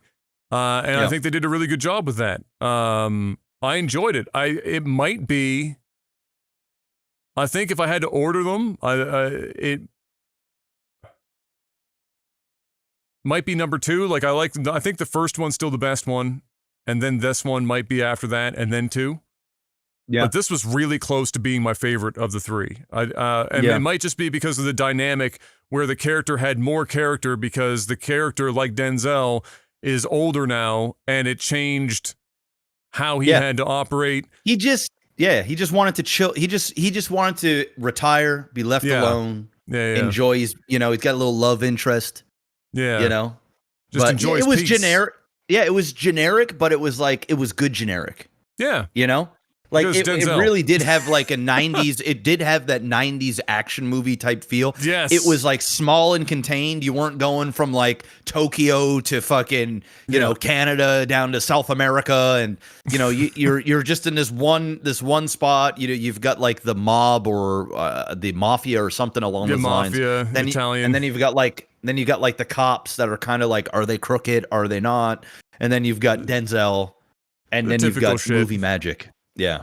But it was I think they did a great job with it. There was one scene in it where they set you up because it was very early on. It was actually like in the opening parts of the film after he wraps up wiping out all the the owner of the compound that the movie starts in when he shows up, and then he ends up clearing house and he goes out and the kid is there. You know what I mean? Yep. Yeah. And he lets the kid, he's just like, you here alone, whatever, go. And then the kid is the one that ends up shooting him in the back. Yeah. And that's like his realization. He's like, I'm losing my edge. I'm getting soft. Exactly. Yeah. And that that was a really good, like Denzel crushed, because it's Denzel. He's such a ridiculously good actor. He crushed like the internal, like he wasn't saying anything, but you could see he was having this whole conversation in his own head at the time. Over it. And so, I thought it was generic, but I really enjoyed it. I thought it was great. And I mean, it's Denzel, so he can take generic films and make them, elevate them pretty easily. Oh, wait until we see him in Gladiator 2, man. He's gonna eat eat all that up. He's gonna 100%. Eat that up. Yeah. Other than that, as far as like newish stuff, I don't think we've watched any of the newish stuff. We've just been watching, whatever we get our hands on. We've watched a couple of like M's a big fan. I'm like, one of the things that Em and I are both big fans of is watching kind of trashy horror movies. So we watched a couple of trashy horror movies, stuff that like nobody should have ever paid money to actually make, but they happened anyway. So we watched a couple of those. They were so bad I don't even remember the names of them. We just watched a couple of them, and then beyond that, honestly, both of us, I mean, we're probably going to go see Wolverine Deadpool as well. We'll wait just like you are, because no rush on it. It's going to be it's going to be there for a hot minute anyway. So we'll probably go see that. But otherwise, there's nothing really out that we're even remotely fucking interested in until Interstellar comes back to IMAX. Like, that's like the one thing this year. It's funny. It's a movie coming back to theater that I'm most excited to see for? In the theater. Yeah, I mean, the Wolverine Deadpool one, I'm pretty excited to see. Just because I'm excited to see Marvel like for sure. Good, yes. Even if it is just for like one movie. Yeah, for sure. But yeah, no, I mean, there's just not a lot out, man. It's just there's not a lot. Like, there's a lot out, but there's not a lot of good out, at least in my mind. Speaking of not a lot of good, I did see an announcement that apparently, after weaponizing the Transformers films against humanity for a while, that Michael Bay is putting together a skibbity toilet cinematic universe. And I'm not sure how to process that information. I read it, and I had to read it 2 or 3 more times afterwards, because I thought, first of all, I was on like Debussing Films or whatever, the fucking like troll Twitter account that's not discussing films. It's the parody version of that account. And then I realized it wasn't. And I was like, oh, goddamn, he's being serious. He's legitimately trying to put together a skibbity toilet cinematic universe and said that it could be like the next fucking Marvel universe. And I just thought, of all of the things to come out of Gen Z's weird internet humor, why in the fuck is Michael Bay having to choose skibbity toilet as the fucking... How do you even turn skibbity toilet into a fuck... Like... You can, like, when somebody says Barbie movie, I'm like, okay, you can see how that can happen. Or Monopoly, yeah, okay. Or like, whatever. You can come up with weird, esoteric kind of movie concepts. How the fuck do you turn skibbity goddamn toilet into a single movie, let alone a cinematic universe? Do you even know what skibbity toilet is? Yes. Okay. I do. I was just realizing I might have been sitting here the whole time. You don't even know what I'm talking about. No, I do. I mean, it's not something that I'm like super into, but I do know of it. Yeah. And I, you know how you do it? With explosions, man. With explosions. Lens flare and explosions. Is that pretty much that's it? Just it. Large toilet explosions. That's how you make it happen. Can the toilets read though? A, no, they can't. If they're white porcelain, can they? If they're white porcelain. Yeah. Oh shit. I'll never let him live that down for making a fucking goddamn Transformers film and like the one black presenting Transformer. Like, what if we just made it so they can't read? That would be good. Like, nobody's ever gonna notice that, right? Come on, Michael. Good old Michael Bay. Come on, Michael. So yeah, there's a lot of trash that's coming, or but we got Interstellar. It's coming. What else? Is there any other like blockbustery things this year that are coming? Yeah, there's a few like 2024 movies. It feels slow now that like the superhero thing has slowed down as well. Like for so many years we were just getting slammed with fucking like Marvel films and shit that now that they're not just coming out on like a, quarterly basis. It feels like we've hit a lull when this is in reality this is closer to a regular movie kind of cycle. Yeah, there is the Joker 2, Gladiator 2. That's coming. I think those are sort of the last big ones besides Wolverine and Deadpool. I mean, there's another Transformers movie, but that's going to be like an animated one. My son will probably want to see that. Sonic 3's coming out. Forgot about that. That'll do pretty well.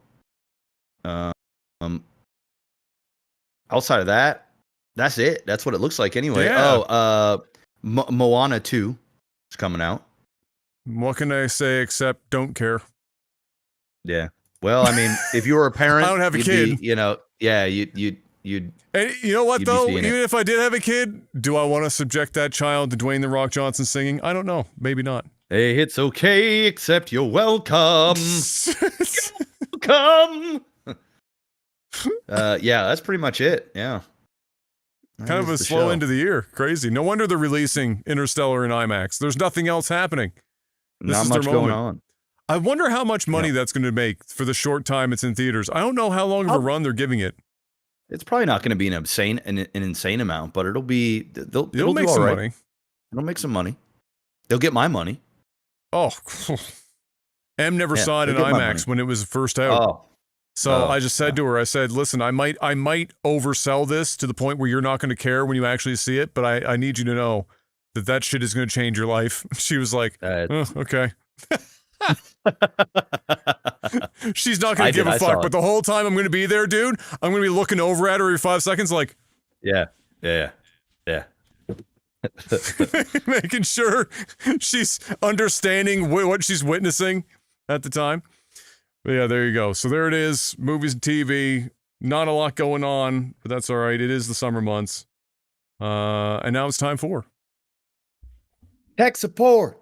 Patreon.com/LikeTV if you want to financially support the podcast and or StarCraft content and possibly even a new RTS of some selection in the not too distant future at the way things seem to be going.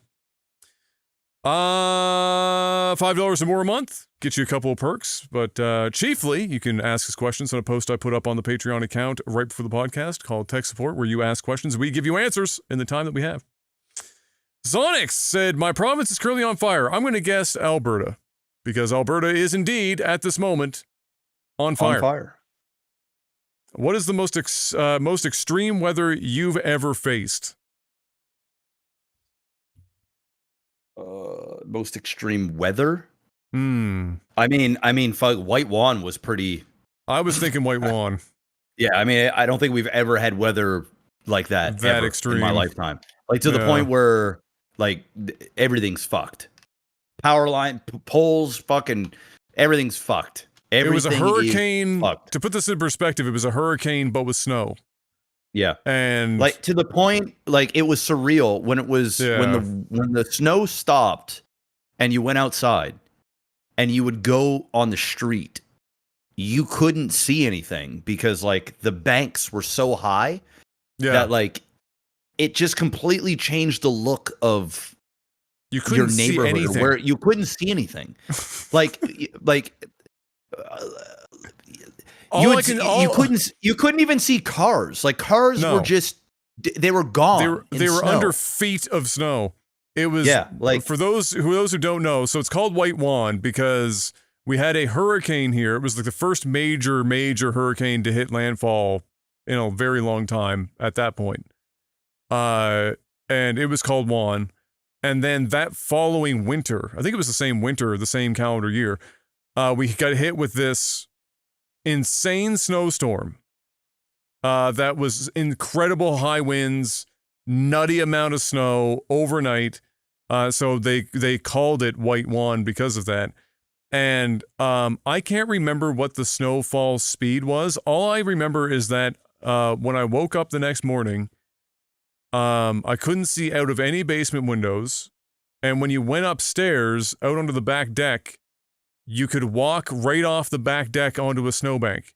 And there's like almost 6 feet from the deck to the ground. And so just an insane amount of snow. I agree that that's probably up there. And that was probably worse than Juan from the perspective that, it was. You're getting down trees and everything that you got like with the hurricane, except now you're throwing 5 feet of snow on top of everything as well. And winter, every other winter condition imaginable. And so, that was a fucking mess. So that's probably, I would agree, that's probably the big one. But, the wildfire thing is just getting silly now. Like last year was real bad. But it was man-made. A lot of these things are fucking idiots doing fucking stupid for sure. shit. It's just like the problem is, of course, is that it's man-made, but like we don't have the money to maintain perimeters in a way that when people do stupid things, because people are going to do stupid things. Like that's a given. They're 100% going to happen every fucking time. So, but we don't have we don't have the resources to maintain stuff so that when people do really fucking stupid shit, it doesn't burn down half the province in one rip and like take out like thousands of homes or some shit. So it's been fucking bad for that. And I've been worried because here it's been so dry, so hot and so dry that I had the same thought in my mind went through. Somebody's going to be a stupid idiot and light a fire somewhere.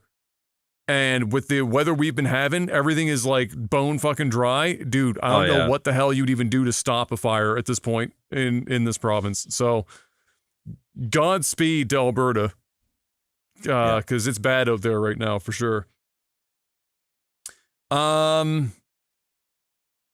This might be one of the most random questions I've ever seen, but I'm going to ask it because of that. The Blainer asks, do you know any magic tricks and or any magicians in Nova Scotia? No. The only magic trick I know is, doing the thumb thing here where you're like, it's classic. Do you ever drop that one on Kai and just blow his mind? I think I had done it years ago when he was like really young. Maybe I'll try it tonight and I'll say, hey, Kai, look, I can remove my thumb. Just, I used to do that. Yeah. So that's the only trick I know. Yeah, no, I don't fucking know any magic tricks. And as far as magicians, I don't personally know any. I know we have a couple that do some circuits here. But I haven't heard of either of the ones that I used to know of existing in a long time. So I'm not sure. I do really enjoy on YouTube with the advent of YouTube Shorts. There's a lot of guys that do sleight of hand or card magic. Yeah. That are super fun to watch. Because they're so fucking good at it that like you can slow that shit down. It doesn't matter. You're just not still catching. Can't even see. Yeah. That shit. Fuck. I love that shit.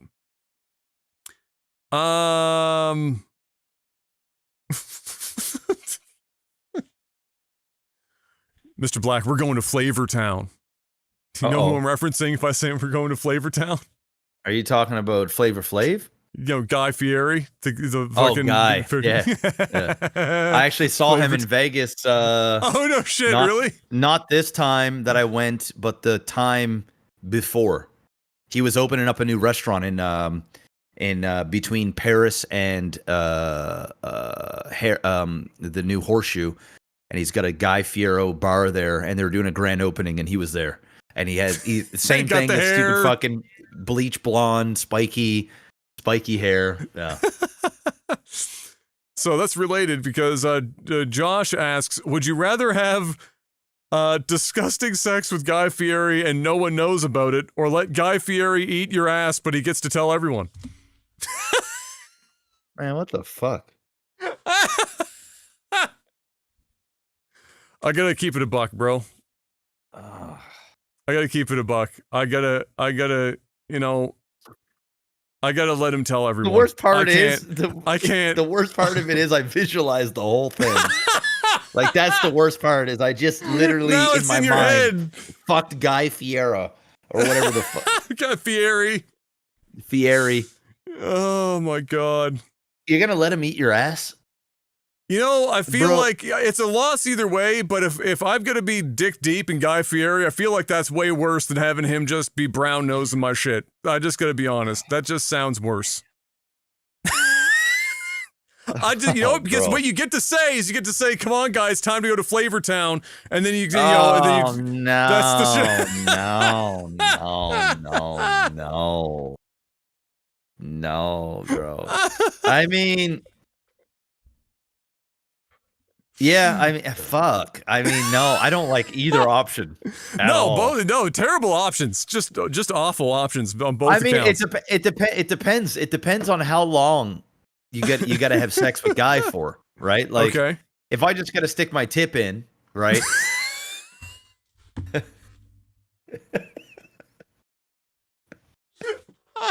I mean, how long does he have to eat your ass? You know what I'm saying? Like, I don't know. Presumably, he's not going to want to be down there himself. I mean, I'm going to guess. So, I'm going to assume it's not going to be that long. I don't think he's going to enjoy himself. Bro, I can't do either, bro. I can't do either. I can't. Guy Fieri. There you go. That's a thought for you. Damn. Dr. Samurai asked, did I miss a podcast, or do you guys not yet react to Dr. Disrespect? We just never talked about it at the time. I didn't want to talk about it until it completely played itself out. I talked about it on stream as stuff was happening, but here I didn't want to talk about it at all unless it completely played itself out. And now that it's played itself out completely, it's a pretty easy call. I mean, there's not even a conversation to have. The guy's a fucking idiot. I feel bad because it's kind of like people that were really into R. Kelly right before they found out that he's peeing on little girls. Now they can't listen to Remix to Ignition anymore without getting weird. I'm not gonna lie. I still listen to R. Kelly's music, and I still enjoy R. Kelly's music a great deal. But he's a piece of shit. But his music is timeless. Yeah. But it pissed me right the fuck off because I was like, man, this guy is in the streamer space, as far as I was concerned, from an entertainer's perspective, nobody else was doing. He's peak, right? He's actually a performer. He's actually an entertainer, full blown. He's not just a dude screaming into a camera, doing whatever the fuck. And so I had a lot of respect for him in that regard. And so for this to come up, and when the first thing happened, which might even be related to this, we're never going to probably know, but the timeline would seem to indicate it might be. Like the whole cheating on his wife the first time through when he did the out of character stream where he admitted that and all that shit. And I was fine with that from the perspective that those were two grown adults. We didn't know the all of what happened or who he was cheating with or whatnot. They're two grown adults that have a child together. He fucked up royally, did something that no man should ever do, but it's between him and his wife. And if him and his wife figured it out and they went on, I drop it there and I just say it's a shitty thing to fucking do. He should have never done it, but that's between two adults. But when it comes to this, there ain't no tiptoeing around that shit. That man did shit that nobody should ever fucking do, let alone while being married in your mid-30s. That's fucked up. It's weird. He's weird.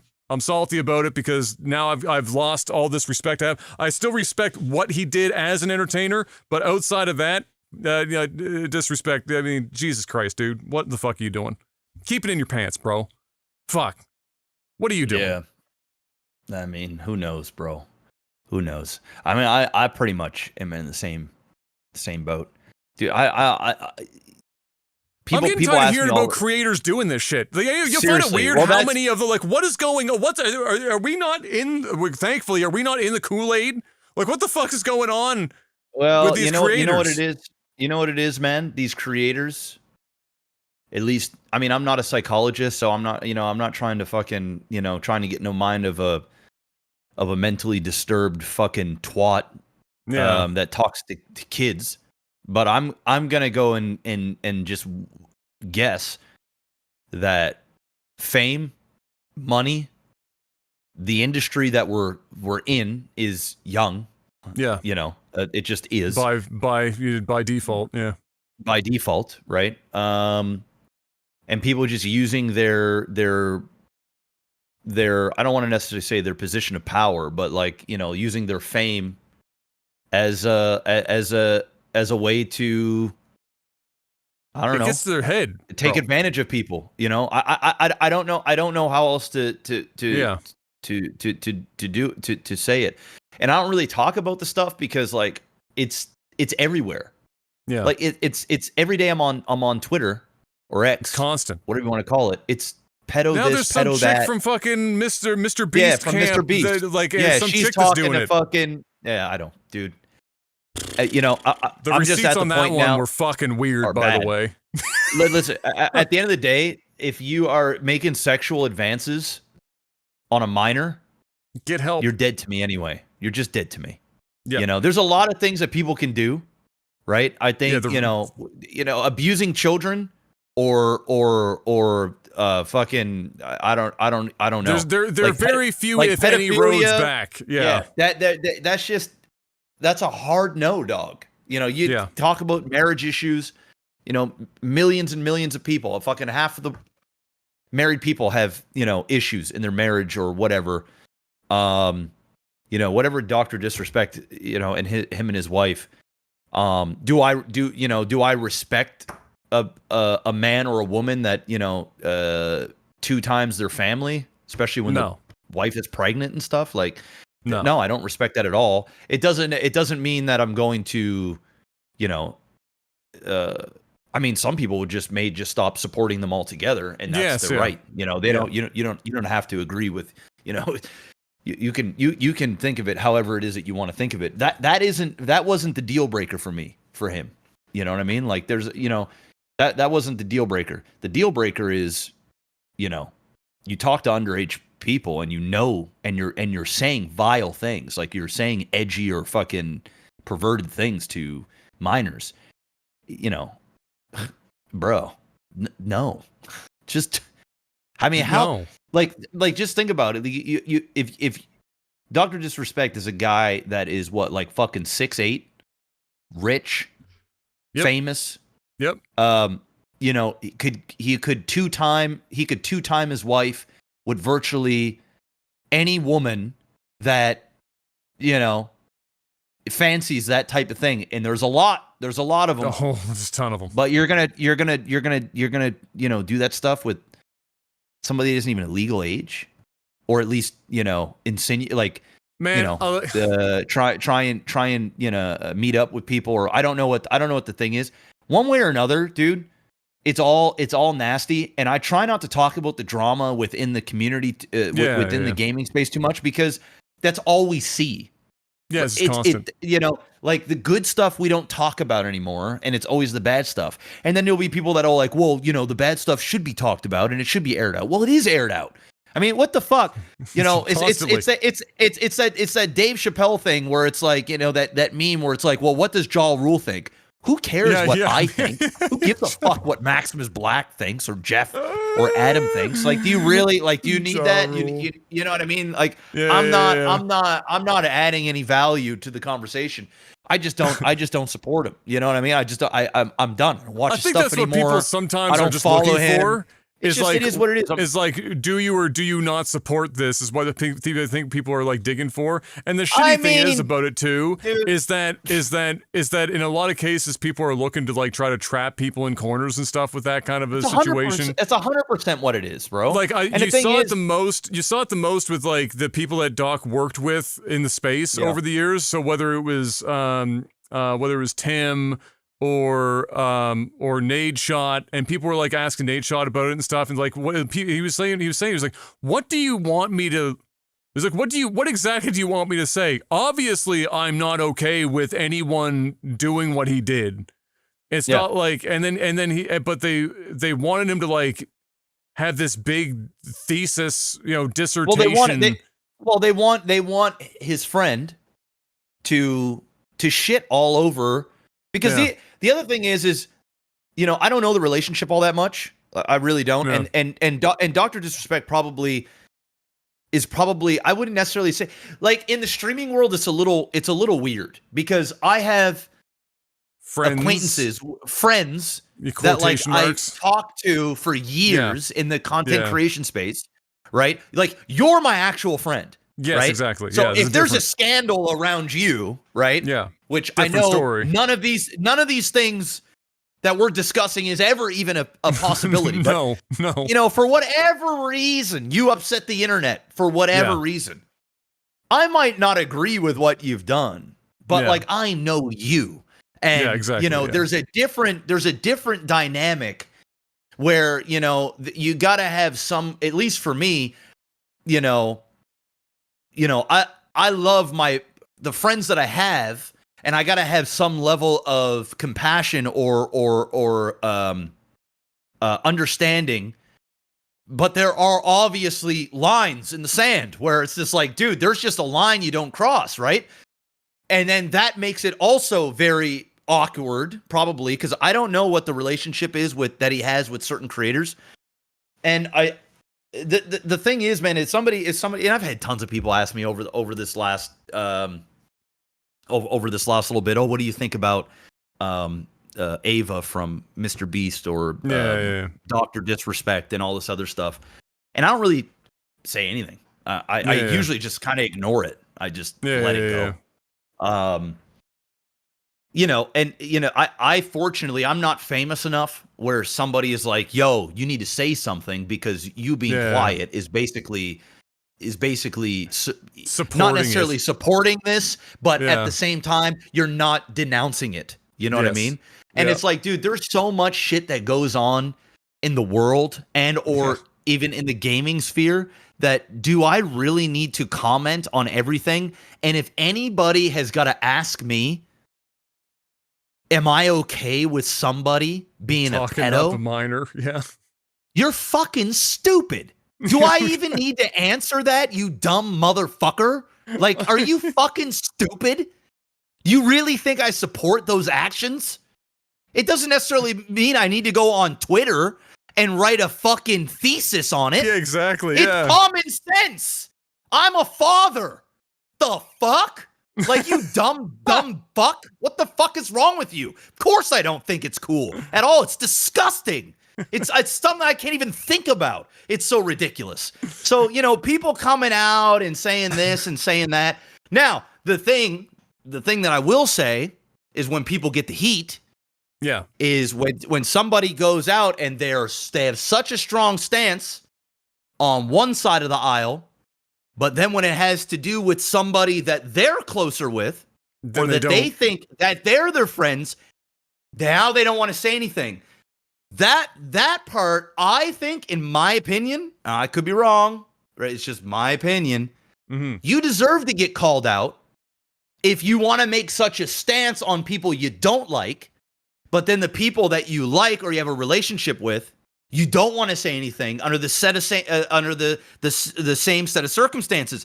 At that point, because you have made it public and you have said something, I think that it gives the public a green light to call you out on why aren't you saying something. But if you keep your mouth shut the whole way through and you say nothing, you don't owe anybody any explanation. Now, if you work directly next to the person and your brand is around them, or you're it's one of these things where then you're probably gonna have to say something because you are directly attached to this person, right? At some point, because if not, they're gonna just drag you in, like they're just gonna fucking take you under. But for the most part, dude, I mean, it's disgusting. Of course it's disgusting. So, I wish all of these people help, and but it's disgusting. It's disgusting. Yeah, it's fucking weird. I won't watch this stuff anymore. I won't support their stuff anymore because once you talk to kids, that's the show. And I don't even know all the details. The only thing that I went by, because I didn't dig through all of it, I ain't got enough time. There's not enough time, bro. I got my own fucking shit to deal with, my own fucking life. You think I got time to go read up on every blog and forum and go through Twitter and stuff and do my detective work to gather an opinion? I don't really care all that much. Like, obviously I care if people are being fucking groomed and abused. I care about that, especially in my community. But ultimately, I can't police everything, and there's not enough time for me to look at every. And dude, the whole gaming sphere right now is nothing but drama. Oh, the whole thing. I ain't got fucking time, and I don't care. It is what it is. So I just take a step back, and I'm like, guys, I saw something with Ninja on Twitter this morning, actually, when I was saying, without saying anything, hold on, without saying anything, I'm just gonna can I just guess? Because I haven't seen anything about this, but can I guess? Because really, this is something drama related with Ninja. Drama-ish, but drama-ish. Okay, is it something that he said specifically? Yes. Did spin off it? Okay. I'm going to guess, because when it comes to Ninja, it only ever seems to be one thing, and it's like one of his biggest downfalls, unless it's, somebody dug up a video from him 11 years ago or 12 years ago, dropping an N-bomb in a game sometime, is he has admitted multiple times that he will not, like, even fucking interact with other women in any capacity whatsoever. Is that what it was? Yes. That's what it was. And my reply to him, literally, I said, smart man, I do the same. Now, here's do I have a problem with women? No, not at all. Do I feel comfortable around women? Absolutely, I do. Do I have friends that are women? I do. But, like, I don't talk to them on a one-on-one basis. I don't see them privately. And here's the reason. Number one, I've always said this, I have the utmost respect for my wife. And, at the end of the day, I'm not interested. And and Adam probably thinks differently. He probably will not agree with what I'm about to say. And that's totally fine. We'll find out. We'll find out. Everybody is different, and everybody knows their boundaries in their relationships or whatever, right? Whatever works for somebody's household, that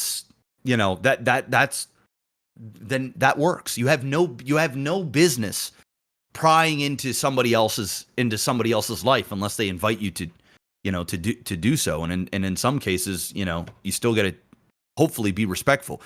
But for me, dude, I'm not getting caught up with nothing. I don't give a fuck. And I'm going to be honest, bro, I don't trust people at all. I'm keeping it real, bro. Well, especially in this space. Dude, exactly. Yeah. I've been called every type of name in my career. I have been labeled so many nasty things. Yeah. And been said, dude, where's the proof? Where's this? I'm not talking about like with women or anything, like, because I made sure. But just other shit. Just in general, oh, you're a bad dad, or you're this, or you're that, or you're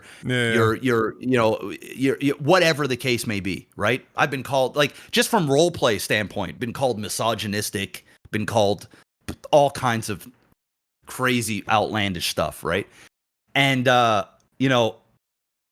what I do is I just don't put myself into any situation where something can be taken out of context or something can be used, like, I understand with what he's saying. I have been to many and many Twitch parties, gaming related conferences.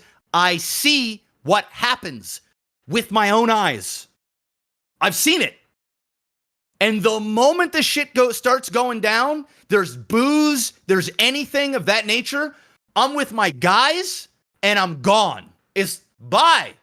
I don't need to be around any of that shit. I'm not getting caught up with none of it. None of it, because no good can come from it. No good. I'm 100% on board with what Ninja was saying, simply from a protect yourself, protect your family, and if you don't have any, and people will make the argument that like, oh, well, you should still be able to have girlfriends. I have girl acquaintances or friends but they're typically the husband or the wives of husbands that I'm friends with.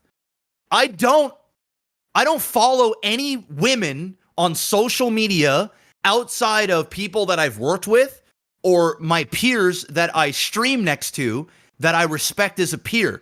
I don't have girlfriends. I don't DM girls, talk to girls, follow chicks on Instagram and like their photos. I don't do any of it. Number one, I don't want to. And number two, I just respect my wife too much. She's not in this industry. You know, I have to, there has to be some kind of, at least for me, this is what it works for me. Not everybody agrees with that, and I respect their opinion. And you know, I'm in the camp of, I personally think if you're a married man or a married woman, right? I'm old school. That you have no business hanging out with somebody of the opposite sex as just friends, to go out and, you know, or laying in bed, texting them, oh, how was your day? Blah, you know, all this. Dude, for me, that's a big no, dog. If my wife was laying in bed and she's texting, you know, it's one thing if she's texting Adam, oh, you know, the wedding stuff. Can I get some information? Whatever. Hey, how you doing? Hey, that's fine. You're gonna fucking you want to sit, lay in bed or fucking whatever on your free time and start texting Bobby, Joe, Frank, and just having a casual No, you ain't doing that. Fuck is this? And I sure shit ain't doing that.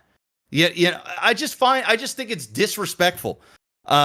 Personally, even if there's no malice or bad intentions, it's just one of these things I just don't do. But I'm old school, man. I'm old school, and these fucking Gen Zers and whatnot and everything else, they fly at a different thing. And you know what? If it works for you, you go ahead and do it. But it don't work for me. It don't work in my household. My wife respects me, and I respect my wife, and that's just the way that it is. And I'm happy that way. And dude, we're gonna be married for 10 years in October. We've been together for like 16 years. It's true. So before somebody tells me, hey, how's that working for you? You're doing it wrong. Oh, it's working just well. It's working. We're going on a 10-year anniversary. I mean, dude, and nobody's suffering. Nobody's suffering. I don't understand. I don't understand when he first brought this up, which was a while ago now. He's brought it up a couple of different times. But it first kicked up when it was, I thought, if I'm remembering correctly, it was another content creator who was a girl, and there was some dodging being done by him because of and this was his reasoning behind it.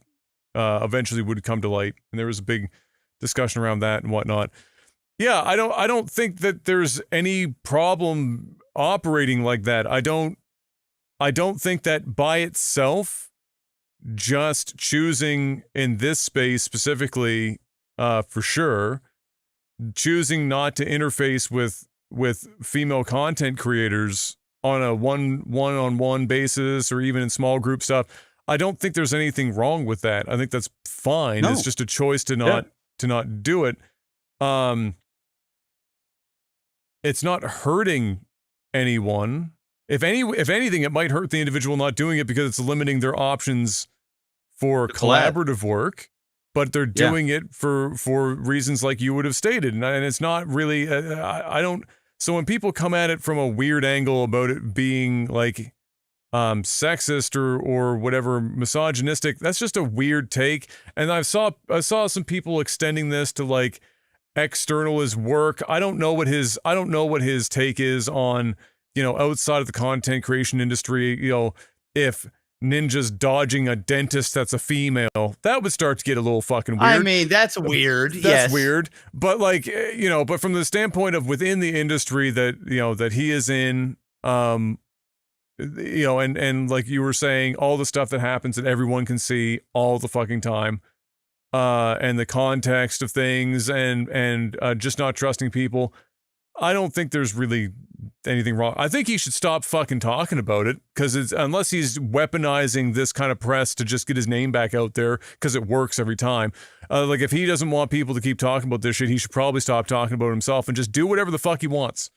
And not talk about it. I mean, he doesn't owe anybody an explanation, right? Like, you know what I mean? But which is why I'm confused as to why he's still like why he even really continues to talk about it at such depth. Like, not even just bring it up, but like. Well, I've noticed. I've been watching a fair amount of. I don't know what the algorithm has been doing, but it's been just. You watch one video and it's coming at you. It's throwing shit at me. It seems like Ninja. It seems like Ninja is at that phase in his life where I think he's starting to, and I'm speculating, and I'm not a fucking psychiatrist, but I'm just kind of, because I can kind of relate to sort of to some of his ways of thinking. I think Ninja, with how much drama has been going on, and I saw another clip of him where he was talking about how the gaming space isn't about games anymore. It's all drama. It's drama. That's what gets the clicks. It's what gets the things. And he was talking about how he misses when video games were, when Twitch and everything was about video games, not about political stuff, drama related things, the constant canceling and the witch hunting. Now, don't get it twisted. You talk to minors. Yes. Get out. Yeah. You know what I mean? Fair ball. Hard stop. Get out. But like, at the end of the day too, there's a headline on everything. And streamers are now going to much more extreme lengths to get headlines and clicks and views and things like that. And not only that, streamers are also streaming obscene amount of hours. And we all have moments of weakness. We all say things in a moment. Anybody can go up and dig up a clip of somebody saying a hurtful thing or a bad thing or whatever. I've done it. There's a lot of, I mean, I've probably been in front of the camera 50,000 hours making content for the last 13 years, right? And I've had some really high moments and I've had some low moments. And, if people want to find things to lash out on people, go for it. When I see clips of Ninja and he drops an N-bomb or fucking whatever the case may be, dude, I don't take it personal. I don't, and I mean, and maybe this sounds crazy, but like, gaming back 10 years ago, very different than gaming in 2024. Yeah, of course. It just is. What was acceptable and what was sort of the norm is very different than what it is now. And for some, for the better, and in some ways for the worse. I think ultimately what Ninja is going through is, I think he's made his money. He's made a substantial amount of money. Like, he doesn't have to work a day in his life again, right? Yeah.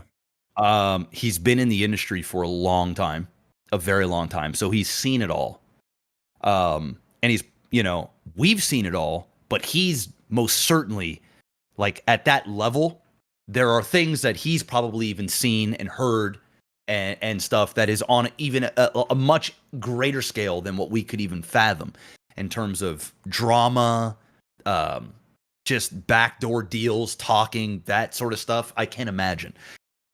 And I just think he's at the point now where he's probably maturing as well. He's getting older. He's seeing things from a different lens. And I just think he's probably at that stage now where he's willing to say things that could potentially hurt his brand or hurt what people think about him. But I don't think he gives a fuck. I think he cares, but I think his fucksometer is going down, where he's starting to feel a little bit more okay with speaking how he feels. Maybe that's part of it, or maybe he's playing the game. Maybe he's just saying things because it's going to get headlines, and he's trying to keep relevancy. He's still an extremely big streamer, but to others that are the top dogs now, he's small. He's peanuts now. When you were the Goliath, and now you're still a Goliath to guys like us, but to the other guys, you're David. You know what I mean? Like it's just it's all scale. It's all relative. So I think that's part of it. And I actually agree with some of the things that he's saying, whether they're genuine or not. I don't know. I don't know him. I've never talked to him a day in my life, and I don't particularly watch his content. I'm just going by small little fucking clips I see. But I agree. Now, when it comes to myself, you're exactly right. Do I try and actively not have contact with women as a whole? Fuck no. You know what I mean? Like, I'm gonna treat my doctor any differently, my masseuse any differently, my my fucking it's not like you got married and you're like, you go to get a massage, you're like, well, gotta start hiring Bob instead of Susie. No. But it would be the same thing, right? If I worked in a call center, and I'm not an internet guy, and I worked at a call center, and I'm married, I'm showing my wife the same level of respect. I will be professional. I will interact with my female coworkers the same as I do with my male, but there will be no, hey, let's go and get some lunch together. Let's go grab a coffee. Let's, hey, what's your phone number? Why don't you shoot me a text? And maybe we can maybe we'll go to a movie or let me know what time this is. None of that would happen. None. It doesn't matter what industry I'm in. Just so happens that I'm on an industry where there's cameras on all the time and people talk and gossip and, there's discords and fucking parties and stuff like that. It'd be the same sort of thing. But it doesn't mean I can't hold. I have tenants that are female that message me and stuff when there's problems, and I keep everything professional. I won't even give a slight thing that could be misinterpreted as something because it's a crazy world out there, man. And I can't imagine, this is coming from me that has marginal success. Yeah. I can't imagine what it would be like for somebody like Ninja, who's probably worth north of $100 million. I mean, all it takes is one chick to say you did X and it's done, whether you did it or you didn't do it. So why even put yourself in that situation? And it's no different than a female, for example, maybe some of the most famous female streamers or content creators that are worth tens of millions of dollars or hundreds of millions, I don't know, that are worth a lot of money. The same should, the way I look at it, it'd be the same thing. What happens if some dude just says you did X? And can just, and with the climate of the way the internet is, you don't even need proof these days. You just need to say it. And you have to believe, or you're the bad guy, or like you're aiding in this. So that's sort of where we're at right now. Protect yourselves, men and women out there. It don't matter. Gender shouldn't even be a thing. If something makes you uncomfortable, or there's something can be misinterpreted as something bad, stay away from it. Don't do it. Don't do it. It ain't worth. Because they'll drag up a 15-year-old message or whatever. Even these edgy tweets that you see, bro.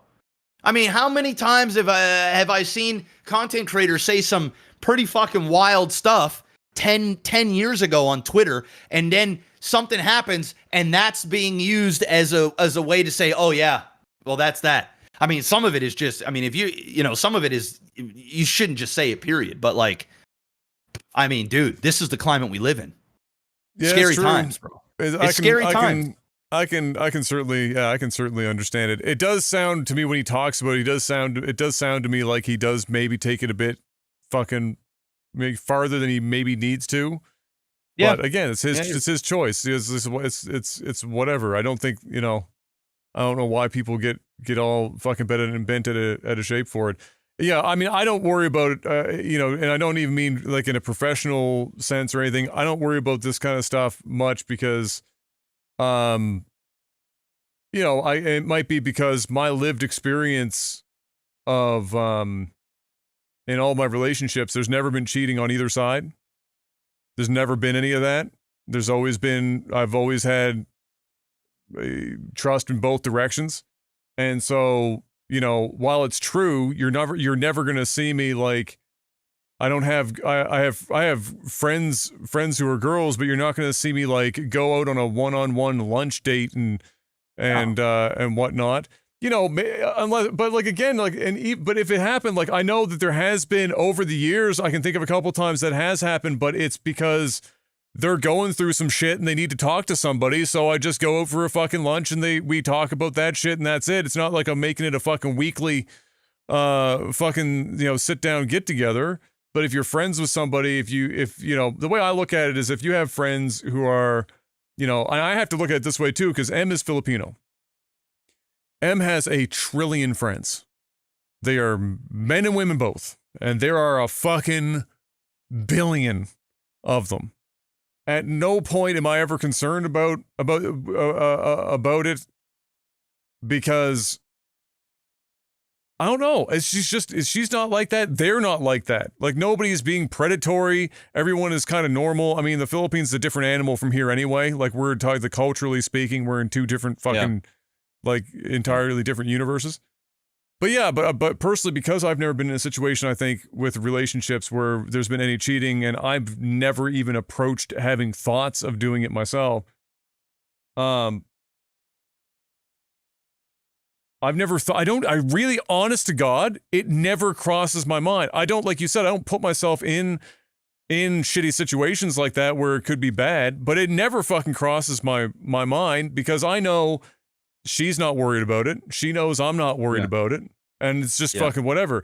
But from Ninja's perspective, in that sense, I think some people, when they criticize him, I think they do perhaps to some degree forget that, the level of notoriety that he millions has. And millions of dollars, and it just takes one. Yeah, it just takes one person. Yeah, he could have like a small joke. Line. He could have a small joke, and that person, a year, 3 years, 5 years down the road, can go, oh no, he's horrible, and here's proof. And it's a snapshot in time, and that could be the truth. It really, truly could be. But it also might not be. And I think the best way to protect yourself is just to not put you into a situation where something like that could happen. I have nothing against, and I mean, I don't know Ninja. I'm sure he has nothing against women. I'm sure he probably has people on payroll that are women. And everything is totally fine, but it keeps it completely professional. I think also it's probably a bit of a commentary because we are now comparing the DMs of sick, demented fucks talking to people in an awful way to individuals that are like, hey, I don't even, this will never be a problem for me because I don't even message girls. I don't even message the opposite sex, period. Right. So, I think that part of it is that. And then, of course, we just live in a different time where, people are cucking all over the place, open fucking relationships. They're literally watching their partners get fucked. And they're wearing it like a badge of honor, like, hey, this is great, we can go around and be in an open relationship. At the end of the day, if that's what works for you guys, you do you. You do you. But don't push your shit on other people that, don't think the way you do, right? And it doesn't even need to be as deep as that. It doesn't even need to be as far as well, we have an open relationship and, you know, we love each other. It's just sex, what we do with other people or whatever. That's fine, dude. Like, do I agree with that type of stuff? No, I don't. And not even a little bit. But at the end of the day, that's not my life. I respect what you want to do with your life and what works for your relationship and what makes you guys happy. You go ahead and do that. I won't even fucking hammer you for it. I won't even go on social media and call you some sort of whatever names or how I think this is bad and how this is. Dude, it's none of my fucking business. Who you fuck, what you do, who you talk to, how many people you talk to, it's none of my business. What's my business is what I do for me, my wife, my son. That's it. That's it. And if I choose to not befriend women and talk to them on a friendly level, even if there is nothing, there's not even a thought. I won't even open it. I won't even open up Pandora's box because it's why? I can still have acquaintances with people. With women, and it's the same thing, like what you said with a friend. I don't have many female friends. Pretty much all my female friends are, acquaintances. You are in relationships with your guy friends, whether Correct. Married or otherwise. Yeah, correct. And you want to know what the honest answer is? If one of my friends, whether it's your wife or soon to be wife, Wayne's wife, Scott's or anybody's significant other, if they came to me and they said, "Hey, listen, I'm going through some things right now. I'm wondering if you can just lend an ear," right? Two things is what I would do, depending on the relationship that it is. Number one, I'd speak to my wife first. If anything like that ever happens where somebody of the opposite sex is asking something of me, like even if it is on a friend level, my wife is being filled in. And if at any point somebody says, "You got to keep this between us," you don't even tell your wife, conversation ends. Period. I share everything with my wife. Everything. It's that simple. Now, there are things in which she probably doesn't need to know and won't care about, so I won't share those things. But if there's something, and I'm going out of my way to do something for somebody or whatever, my wife will know. And then when my wife knows, we'll have a discussion. And, if this individual wants to meet up or do whatever, and if it's really serious, I'll have that conversation with my wife before ultimately making a decision. But I don't even have a relationship close enough with other women where I feel like they would even put me into a position where they're asking me to do those types of things. Especially that of a good friend of mine's significant other. I'm also not going to talk to somebody's significant other behind their back. Period. I don't care. Now, if it was a dire situation and I felt like somebody was in harm's way, totally different story, right? Somebody is sick, ill, in trouble, they're in a dark place. It's a different story. If somebody needs a literal aid, dude, gender doesn't even, it's, you got to, on a human level, it is, there's acceptable things. But other stuff, if somebody's marriage isn't going well and they want to talk to me about infidelity or something, dude, I'm not the one, bro. You need to go talk to a fucking shrink. I'm not the one. It's not my baggage. I can't. And that's just sort of where I'm at. And I'm sure if I were to ask my wife, which we never really discussed, but I'm sure if I asked my wife and I said, "Hey, yo, Kayla, how would you feel if I had, 5, 10 girls' phone numbers in here and then just randomly one texted me and you saw a name of like Sarah come up on the phone?" You wouldn't have any questions? Like, how would that make you feel? I can almost guarantee you that she wouldn't say, "Oh, I don't care. I trust you." Of course she trusts me. But like, still raises some questions. It still raises some questions, especially after, I already don't talk to other women. So what is this? I know I would be like, "Whoa, who the fuck is, such and such?" You know, I probably wouldn't come at it super combative, but it would be a question like, hey, who's that? What's going on? You know what I mean? You know what all this does make me realize, though, to some degree. I know you don't. I know you don't think about it a lot in the moment, but I know a lot of people do. Is because of like this whole environment. You know, and this isn't just gaming. This is like the social media in general, relationships, the men and women thing. People are. I feel like people are thinking about this too much. They're overthinking this shit. Like they overthink like the food that they eat. To the point where the stress of am I getting enough micronutrients in my diet is outdoing any good of actually going out of your way to learn about whatever fucking micronutrients you may or may not be deficient in your diet as it currently stands. Like it's like I feel like they're just it's so much thought when it really comes down to contextually, if you aren't an idiot, you're gonna know when it is fine and not fine to engage in a situation. But like to get to a point where Ninja feels he's got to like lay out a 58-point plan, to describe every corner of like everything, it's just so weird to me. And that's why when somebody asks me, what my stance is on it, I have trouble articulating it like I just did here. I'm like, I gotta, because honestly, it doesn't pass through my mind. It's not, I just never think about it. Well, and I think too, Adam, I think part of it too is childhood trauma and stuff like that. Where so that's what I was saying. Like, I don't have any of that, right? I come from a broken home, right? Yeah. They're, my parents are divorced.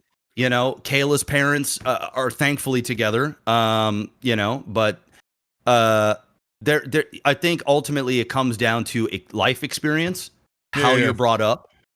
In fact, I want to say probably a lot of it comes from that, but I also think majority of it, and I also think that probably for Ninja too, and I don't know how he was brought up or how his wife was brought up, right? He might have been brought up in a happy home, and maybe his wife was brought up in a broken home, and she's very sensitive to certain things, or maybe it's the opposite, or maybe neither.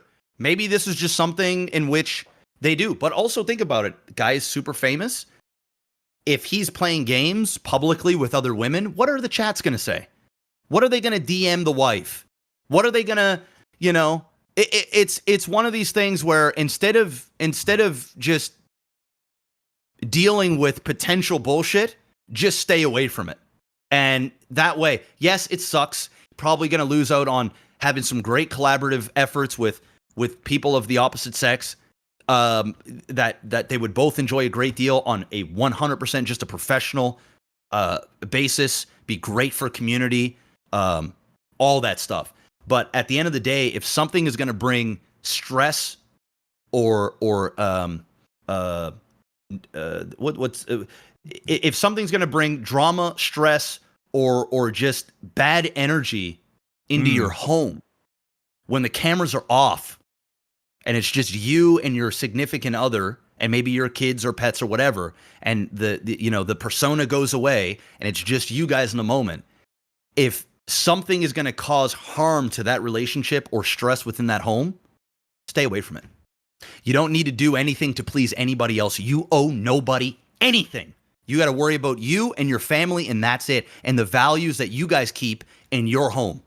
And don't let any dipshits on the internet tell you otherwise. Now, if you're Ninja and you're gonna speak your mind publicly, people have the right to then say what they think about you putting it out there, right? People might think the way that you think. People might think the way I think. Some people might be an extreme on one end, on the other.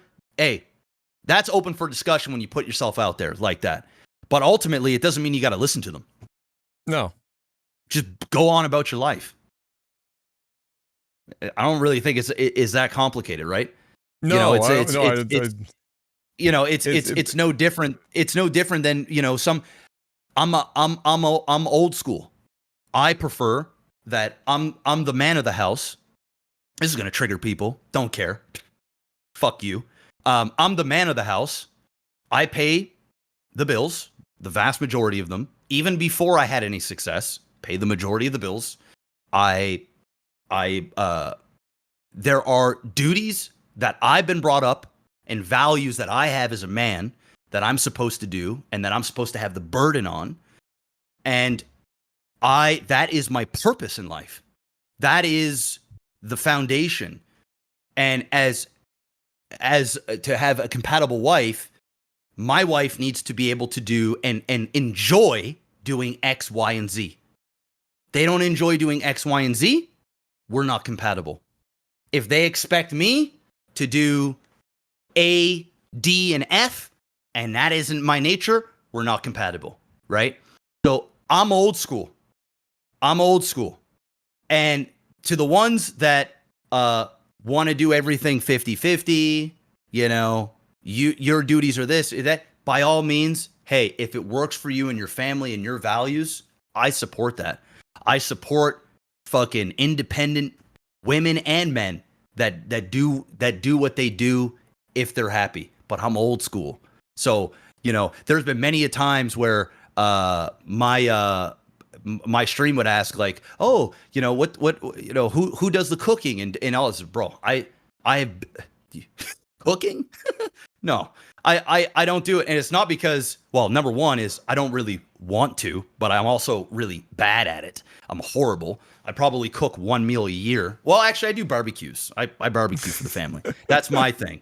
But for the most part, dude, there is, I mean, I hate to say it. Somebody in chat said in my house, there's almost like soft gender roles. And it's not because I labeled them that way. It's just how the thing works here. If my wife is ill or I'm ill, then yeah, we gotta step up and do duties that we normally probably wouldn't do. But that's the partnership of it, and we're both very happy the way we are. There's people that want to do. If there's a family that wants to do everything 50-50 or equal, and it works for you, I think that's amazing. But I'm one of the dying breeds, I guess, maybe. Or maybe I'm not. Maybe there's a lot more people that are like me and it's just not talked about. But who knows, right? Or not just me, but my family. Yeah, I know. I don't think you're like on some island by yourself where like nobody else has division of roles in a household. They exist regardless. All households change based on like you're describing, where it's what are both people comfortable with and want to do. Yeah. That's all it is. It gets divided up that way. I mean, it's yeah. I don't. There's nothing salacious about that or anything. Now crazy. it would be bad. It would be bad if your significant other did not want to do these things and you're pressuring and putting things on them saying no it's going to be this way or the highway. I think that's wrong. Yeah, that's different. But but ultimately that's also a reason why Kayla and I were engaged for 4 years. We're going to spend our entire life together. Why are we in a rush? We got to make sure that we're compatible and that we understand what we both want, not only for our future children or the household, the relationship, and how everything is going to work. And if we can't figure that out, then we're just, in my opinion, we're just not, compatible as life partners. Fortunately, I found one, and I found one, fairly early into my life. So, I haven't had to deal with any major issues. Now, is home perfect 24/7, 7 days a week? No, that's, like everybody else. But that shit works. It just, I think the reason why I get long-winded on it trying to explain these things is simply because if I don't, people put words in your mouth and they go to the extreme and they think something is what it isn't. And so, maybe that's also another reason why Ninja feels it necessary to go into full details on everything. But, who knows? I don't know. Yeah, no, it's, I just think it's talked about too much. Too much? In general. I agree. I think it's, oh, wife's in chat. Look at that. See, look at that. See, look. She said we both hit the jackpot. So before I get flamed in the chat, there you go. Nobody in this chat was ever going to flame me anyway. I just think it's fucking talked about too much. I think the internet's fucking weird, bro. It's fucking weird. People are fucked out of their tree on the internet. The just like, it's just, I'm, you know what? I know we used to this podcast was supposed to be like 2 hours. We're like so far past it. I'm not trying to like drag it out or anything, but like, I don't care at this point. In like the last couple of weeks with all the shit, we're in one of those periods of time in the world where everything seems to be happening all at fucking once. And there's like it's almost too much is happening. You can't possibly keep track of everything that's happening all the time. And so when all of this stuff is happening and it's like information fucking overload, it's times like that where it for me puts into perspective just how myopic the internet gets about the dumbest fucking shit imaginable, of all the things to spend any real amount of time pressing people over or trying to catch people in weird fucking gotchas and all this shit, where all this energy could be put like literally fucking anywhere else. Yep. And there's like, you know, it's just fucking weird, man. It's just such a weird, the internet is a fucking weird place. So like when people are because everybody's concerned, angry, bro. Everyone's really, and right now is a weird time because everyone is also angry and poor. So, you know, when I say everyone, I mean the vast majority of people, right? So, and you know, and I'll let you go because I talk, and it's also the fact that in virtually everything, you're basically forced to pick a side. And then when you're on a side, you have to like defend the side or destroy the other side. And I mean, we're talking on almost every type of discussion or situation. And everything, there's a team on everything. It's like, you know, and it's like fuck like good sportsmanship. It's like it's WWE, bro. It's like, listen, you're Stone Cold Steve Austin and I'm The Rock, and we both think we're baby faces, but in reality we're both kind of heels. But like, you know, instead of celebrating both talents, it's like you got to hate the other side. The weirdest one for me, the weirdest thing not the weirdest, but the most I think toxic thing about it, and why people feel, you know, like yourself, they need to over explain and whatnot because of the people will try to poke holes in things, is that, you know, to some degree people want you, if you don't 100% side in a specific category with any topic, then it is presumed automatically that you are anti whatever the other side is.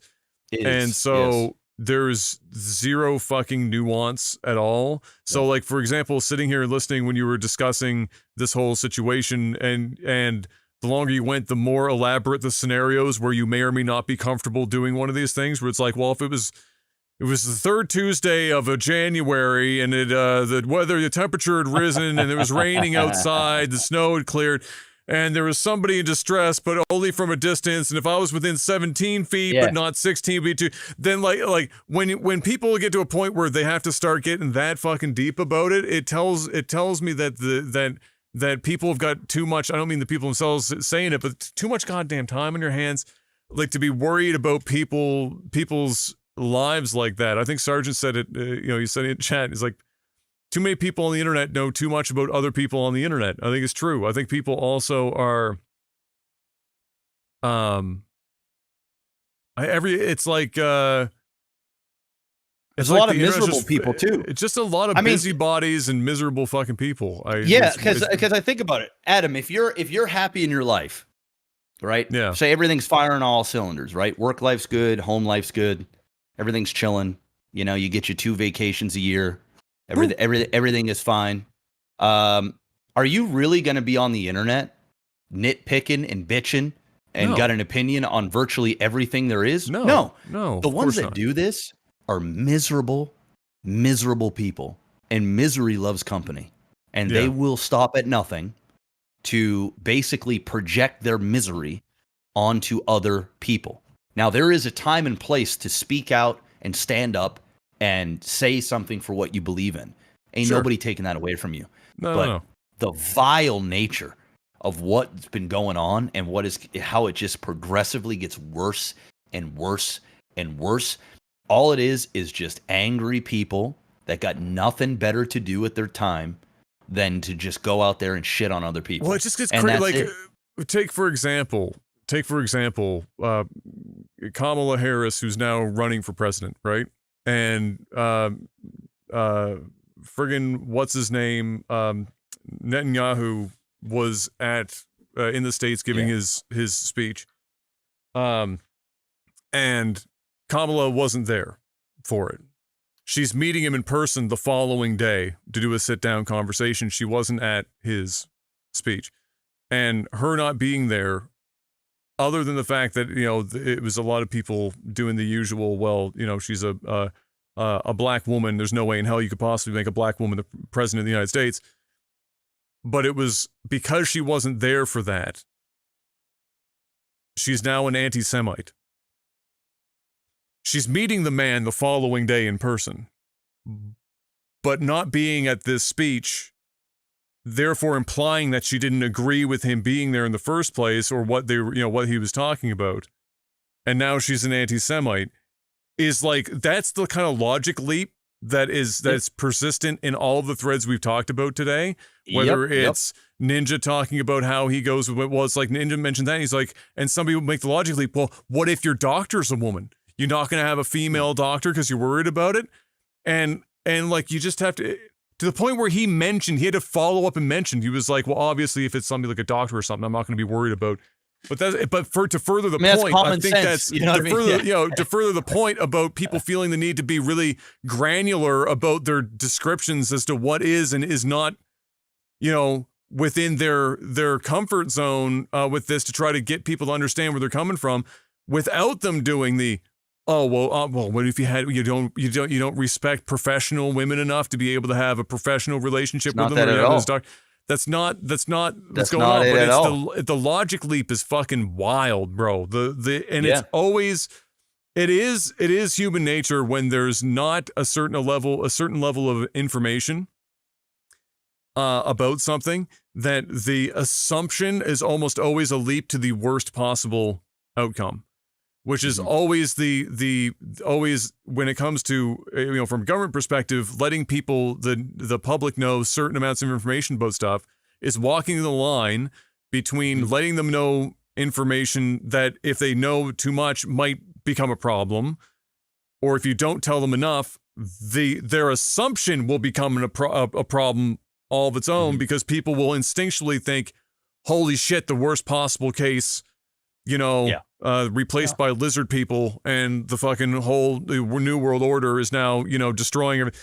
Flat Earth globe theory, ice walls and shit. So, you know, that's human nature. So it's a fucking weird thing. I guess it really just comes down to, social media is a mistake. We've said this 1,000 times. Social media is a mistake, man. It just lets people get it's the worst. And you know what's the shitty worst thing? of the people. The shitty thing is there are just some days, and not even days, but there are moments in which I'm on social media and I love it. Where I'm just like, oh, this is genius. Like, who the fuck came up with this? This is ridiculous. Like anything, there's really good shit, but then you get hit with a wave of just. Yeah. Oh yeah, bro. Oh yeah. Oh yeah. I mean, my X feed is, and for whatever reason, whenever I go back on X, I usually have it on follow only, so I'm not. But it just keeps reverting me back to over For You to For You, and it's just like all it is like, person gets killed, death, sex, porn, killed, pedo, killed, sex, porn, kiddo, peddled, small gaming news, pedo, killed, sex, cool thing. And I'm like, oh man, that's cool. And then I go to read the comments under the cool thing, sex, dead, bots, more bots. It's fucking, bro, it's a shithole, bro. It's a fucking shithole. It's a cesspool. It's a fucking cesspool. How are you feeling? How are you feeling? We watched the just to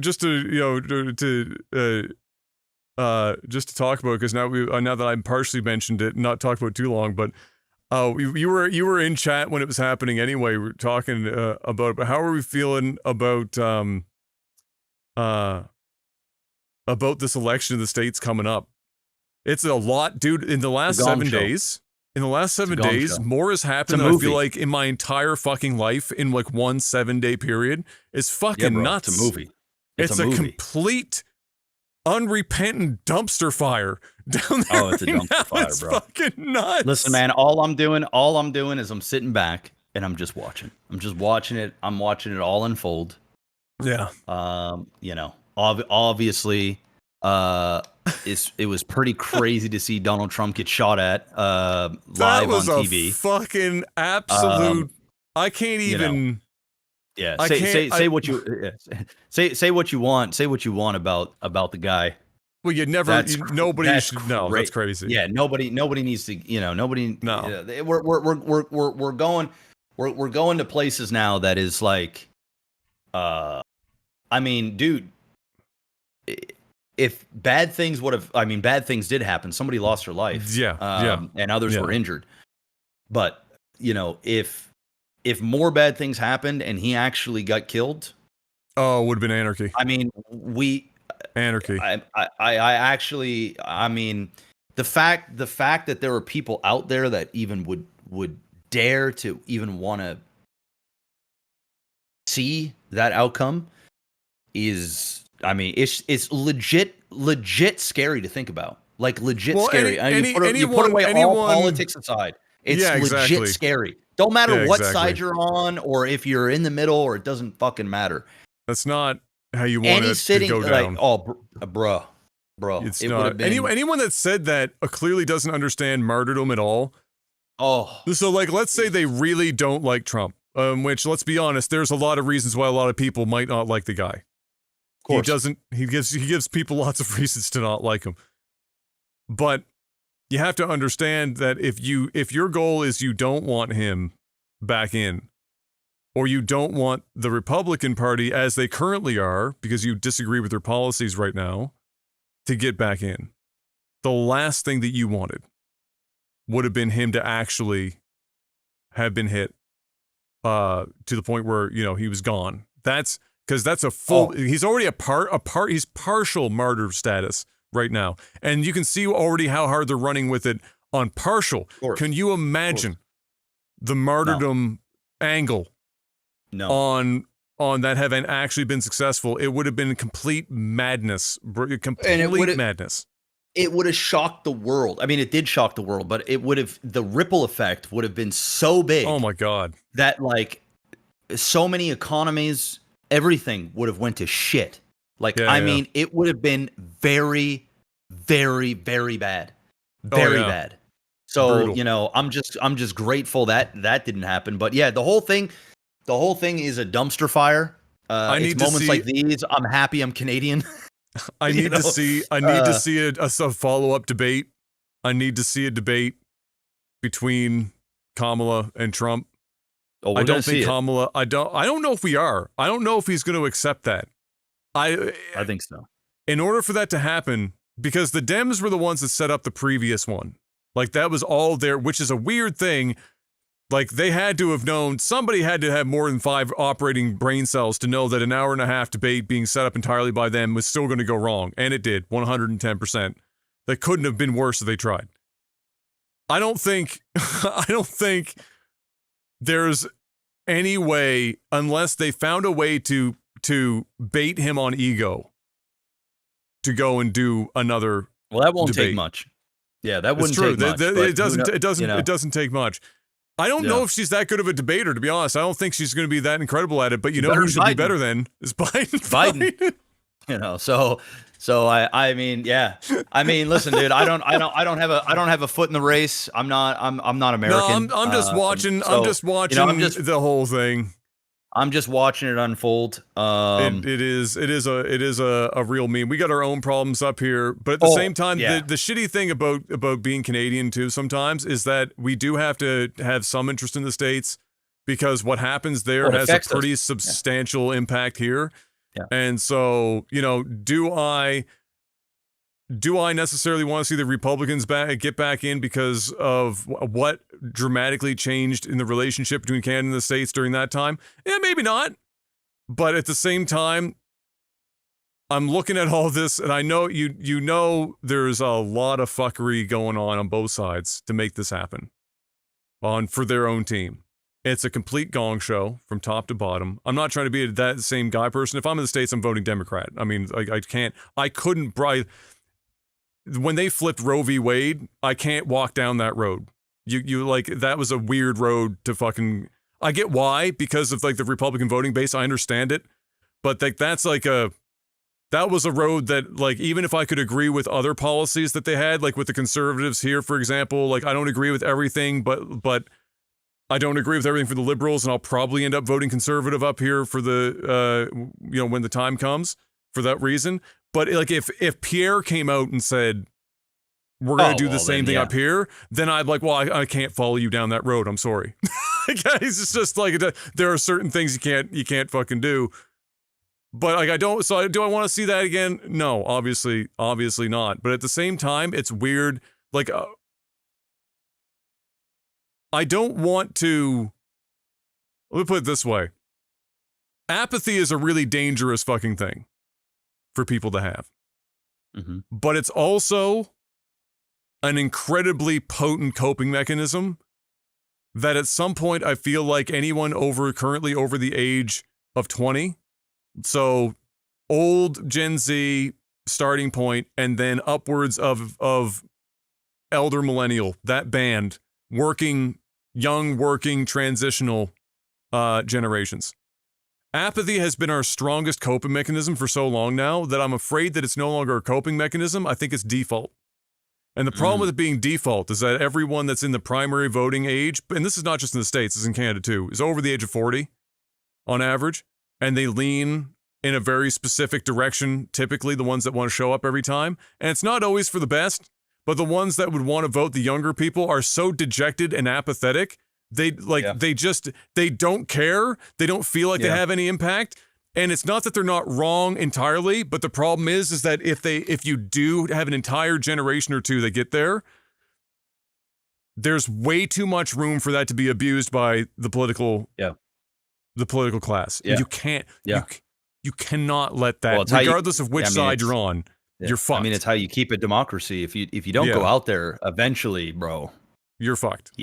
You're fucked. Yeah, you're fucked. The literal thing that you fight for it will be gone just from you not acting. Even if you feel like your actions don't have real consequence or have effect, it does. And it don't matter what side of the fence you're on.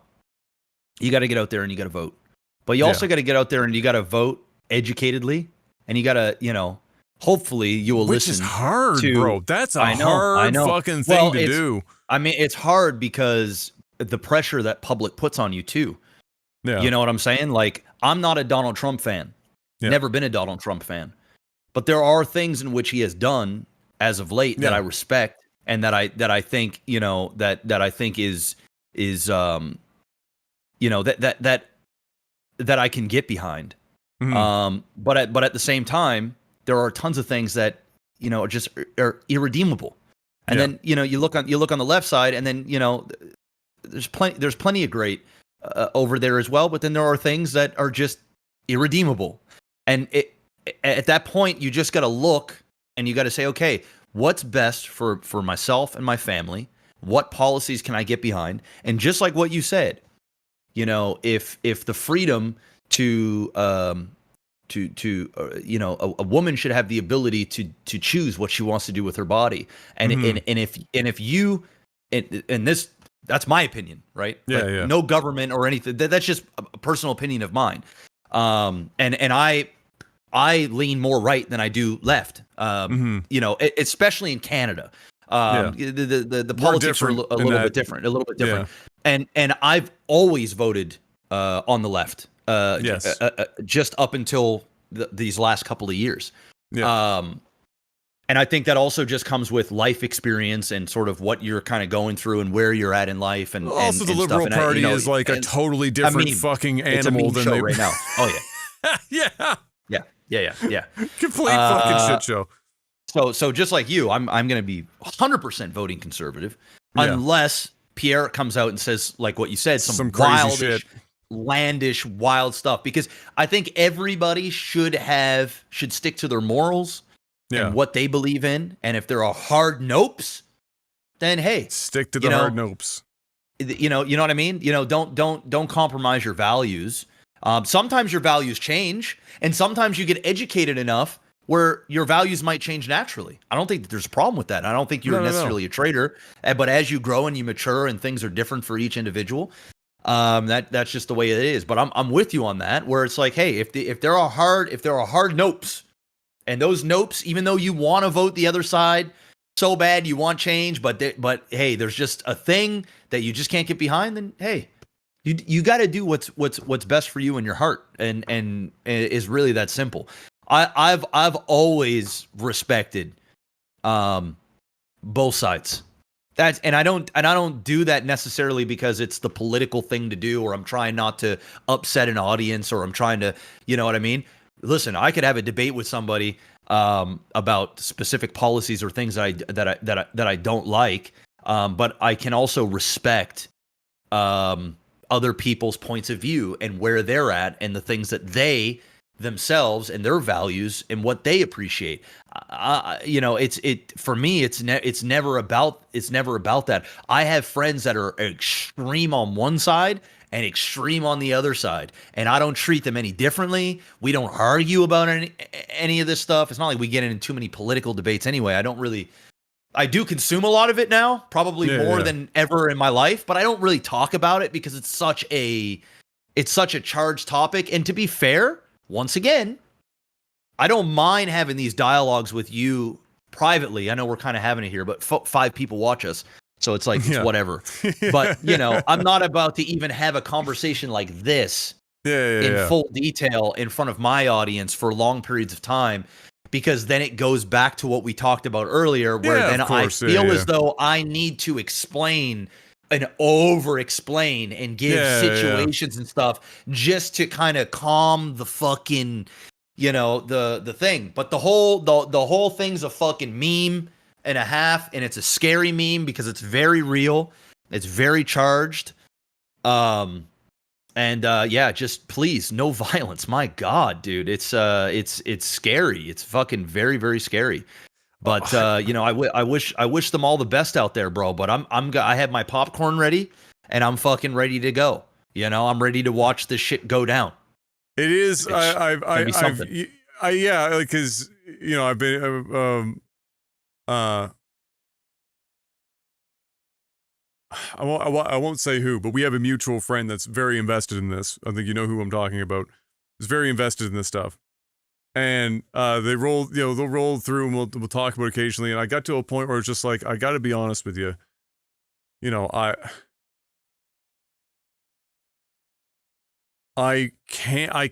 don't have any energy to really throw myself into any of this, because what I hear so much is just doom, doom, doom, doom, doom, doom, doom, doom, doom, doom, doom, doom, doom, doom, right? I feel like politically, some people have, and this both sides do this too, where every time we hear, if the other side gets in, it's the end of everything. The entire universe will fucking inverse. Its asshole will suck the head out one side through the other. But Adam, this time it's different, Adam. This time it's for real. And the problem is that this time it could be. The problem is that when you've used that card every fucking time previously for like 20 years, people are eventually going to be like, okay, well, you keep saying that. It's the same thing with climate change discussions, where we're having a discussion around something that the impact of which will be felt over the course of 50 to 60 years. That's 2 or 3 generations of people. At year 3, people have already tuned the fuck out, because they go, well, nothing's really, this is all the same. Winter's still cold. I still had to scrape my windshield this winter. Shit ain't fucking changing in my neck of the woods. I don't know what you're talking about, right? Like, it's 3-year period. But we're on a time scale here, and I think, and clearly, I think, and most people could just look at a chart and be like, oh shit, oh, this year, in the last couple of years, it's gotten a little, it's got a little warmer. We could debate about how much impact people have, but clearly there is an impact, and would it be good to make some attempt to not like full fucking send our shit into the sun? Yeah, maybe a little bit. But when you talk about it every fucking day and slam it in people's faces, and the day-to-day change they see is like nothing. Oh yeah. They stop believing you, and now it's a different problem. So with this same thing on the side of like, if these people get in, democracy will fucking end. In the first 24 hours, the world will go to nuclear war, and everything is all over all at once. It's just, we're glassing the planet, shit's over. And they, like, every time. And eventually, the problem is that might actually be true. The problem is that you've pulled that card so much. Yeah. And or you framed it in a way, like if they framed it like this and said, guys, there are a lot of, now that the world is globalized and has been for a long time, and the internet has expedited that beyond belief, exponentially. There are a lot of forces with a lot of money all pulling behind the scenes to make things happen around the world so that they can make more money. And that often gets tied up heavily in the political side all over the world. Mm-hmm. Unfortunately, that's a really hard thing to fucking manage. And as much as we want to be able to say that if we get this person in or this side in, that's going to stop and never be a problem ever again, we can't say that. This will be a constant fight to keep the train on the tracks in perpetuity. Forever. As long as humans breathe and have political structures, it is never changing. But they don't frame it like that. They frame it like this big one-time cataclysmic event that if the win is there, we've done it, friends. We've won the democracy. It's in the bag. And then when the next cycle comes up and people are hearing the same thing again, they're going, didn't we already slay the beast here? Didn't the dragon's dead? We've killed the dragon. Why are we talking about dragon again? There's the prequel. House of Dragons is out. There's more dragons. It's 15 times more dragons this time. And that's a real fucking bitch, because in the current climate that we're in with everything happening in the world, when somebody says that as far as the United States is concerned, there's a lot on the line, I'm inclined to believe you. The problem is that you now have to convince nearly 400 million people, or the voting side of that, let's call it 50% of that, 200 million people. Yep. Or a bit more. You got to convince them after telling them that same story that that's really the fucking case. Maybe frame it differently this time, so that they don't immediately think that when you say it again 4 more years from now, whether you win or lose, that it is actually a thing that's happening. I think most people, even if they're conspiratorial, and perhaps to a degree, even if they are very conspiratorial, aren't going to balk at the idea that somebody sits down and says, guys, there's a lot of shit going on behind the scenes with a lot of money, more than the government has to fight it. Corporate interest has way more money than the government has access to funds. And there's a lot of shit going on with a lot of people that have a price tag. You're not new to this. If somebody walks up to you and offers you $15 million to go do some shit, people, in general, are about to do some shit. And now imagine that, but now you're talking on scales of billions and trillions of dollars globally. And understand that because the world is global now, their interests are no longer in one country. It's all over the fucking place. And now imagine that all of that shit's happening everywhere all at once, and we're trying to fucking keep this train on the fucking tracks, and we're doing it with tax dollars and dreams. Understand that this is not going to go away. That's what you need to tell people. Because I think people are, as much as we like to give people shit that they're being dumb, I don't think they're that dumb. Truth be told, I think people are generally not that completely insane. So if you're going to give them something that they can hold on to, you have to give them a unified goal to go towards, not just every 4 years. You got to keep them on the fucking track the whole fucking goddamn way. But politically, we're not doing that anymore. We're just like, it's one issue voting. It's Roe v. Wade. It's tax for the rich.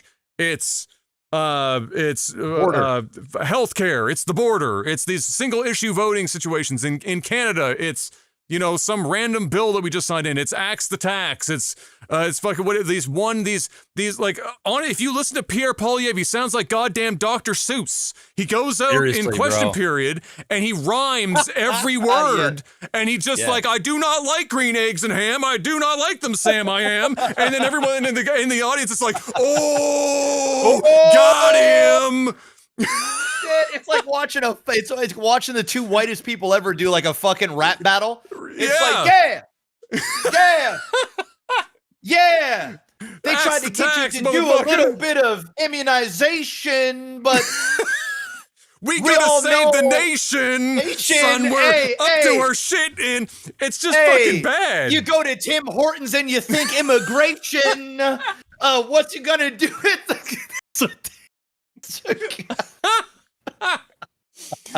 This was like listening to him. Yeah, but then when you think about it, you're like, oh, there's a reason.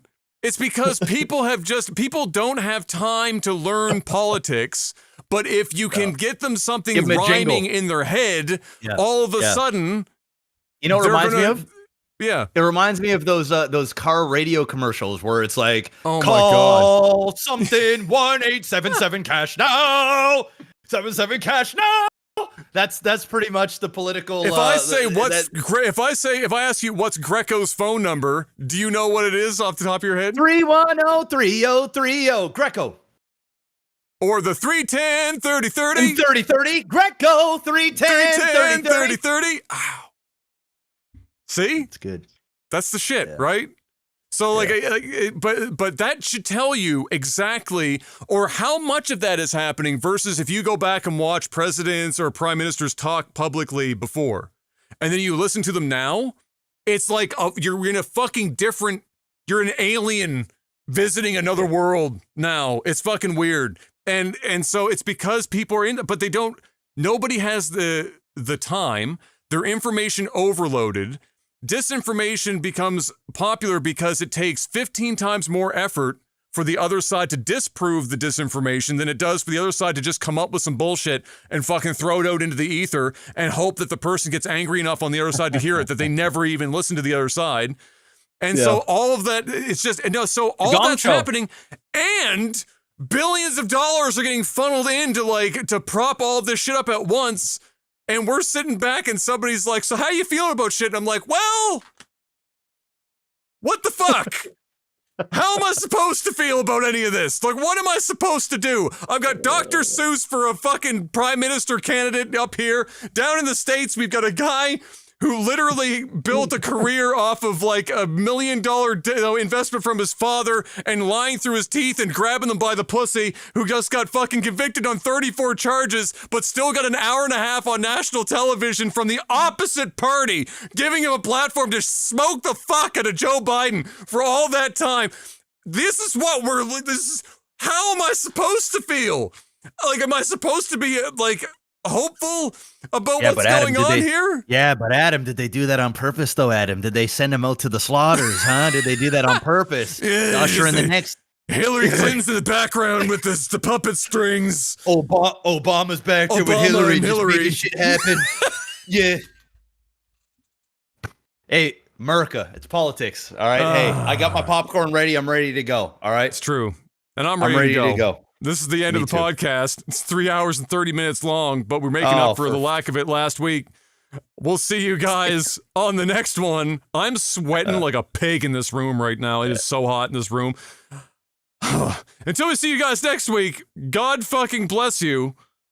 Stay safe out there. And may God bless America. Peace. Peace.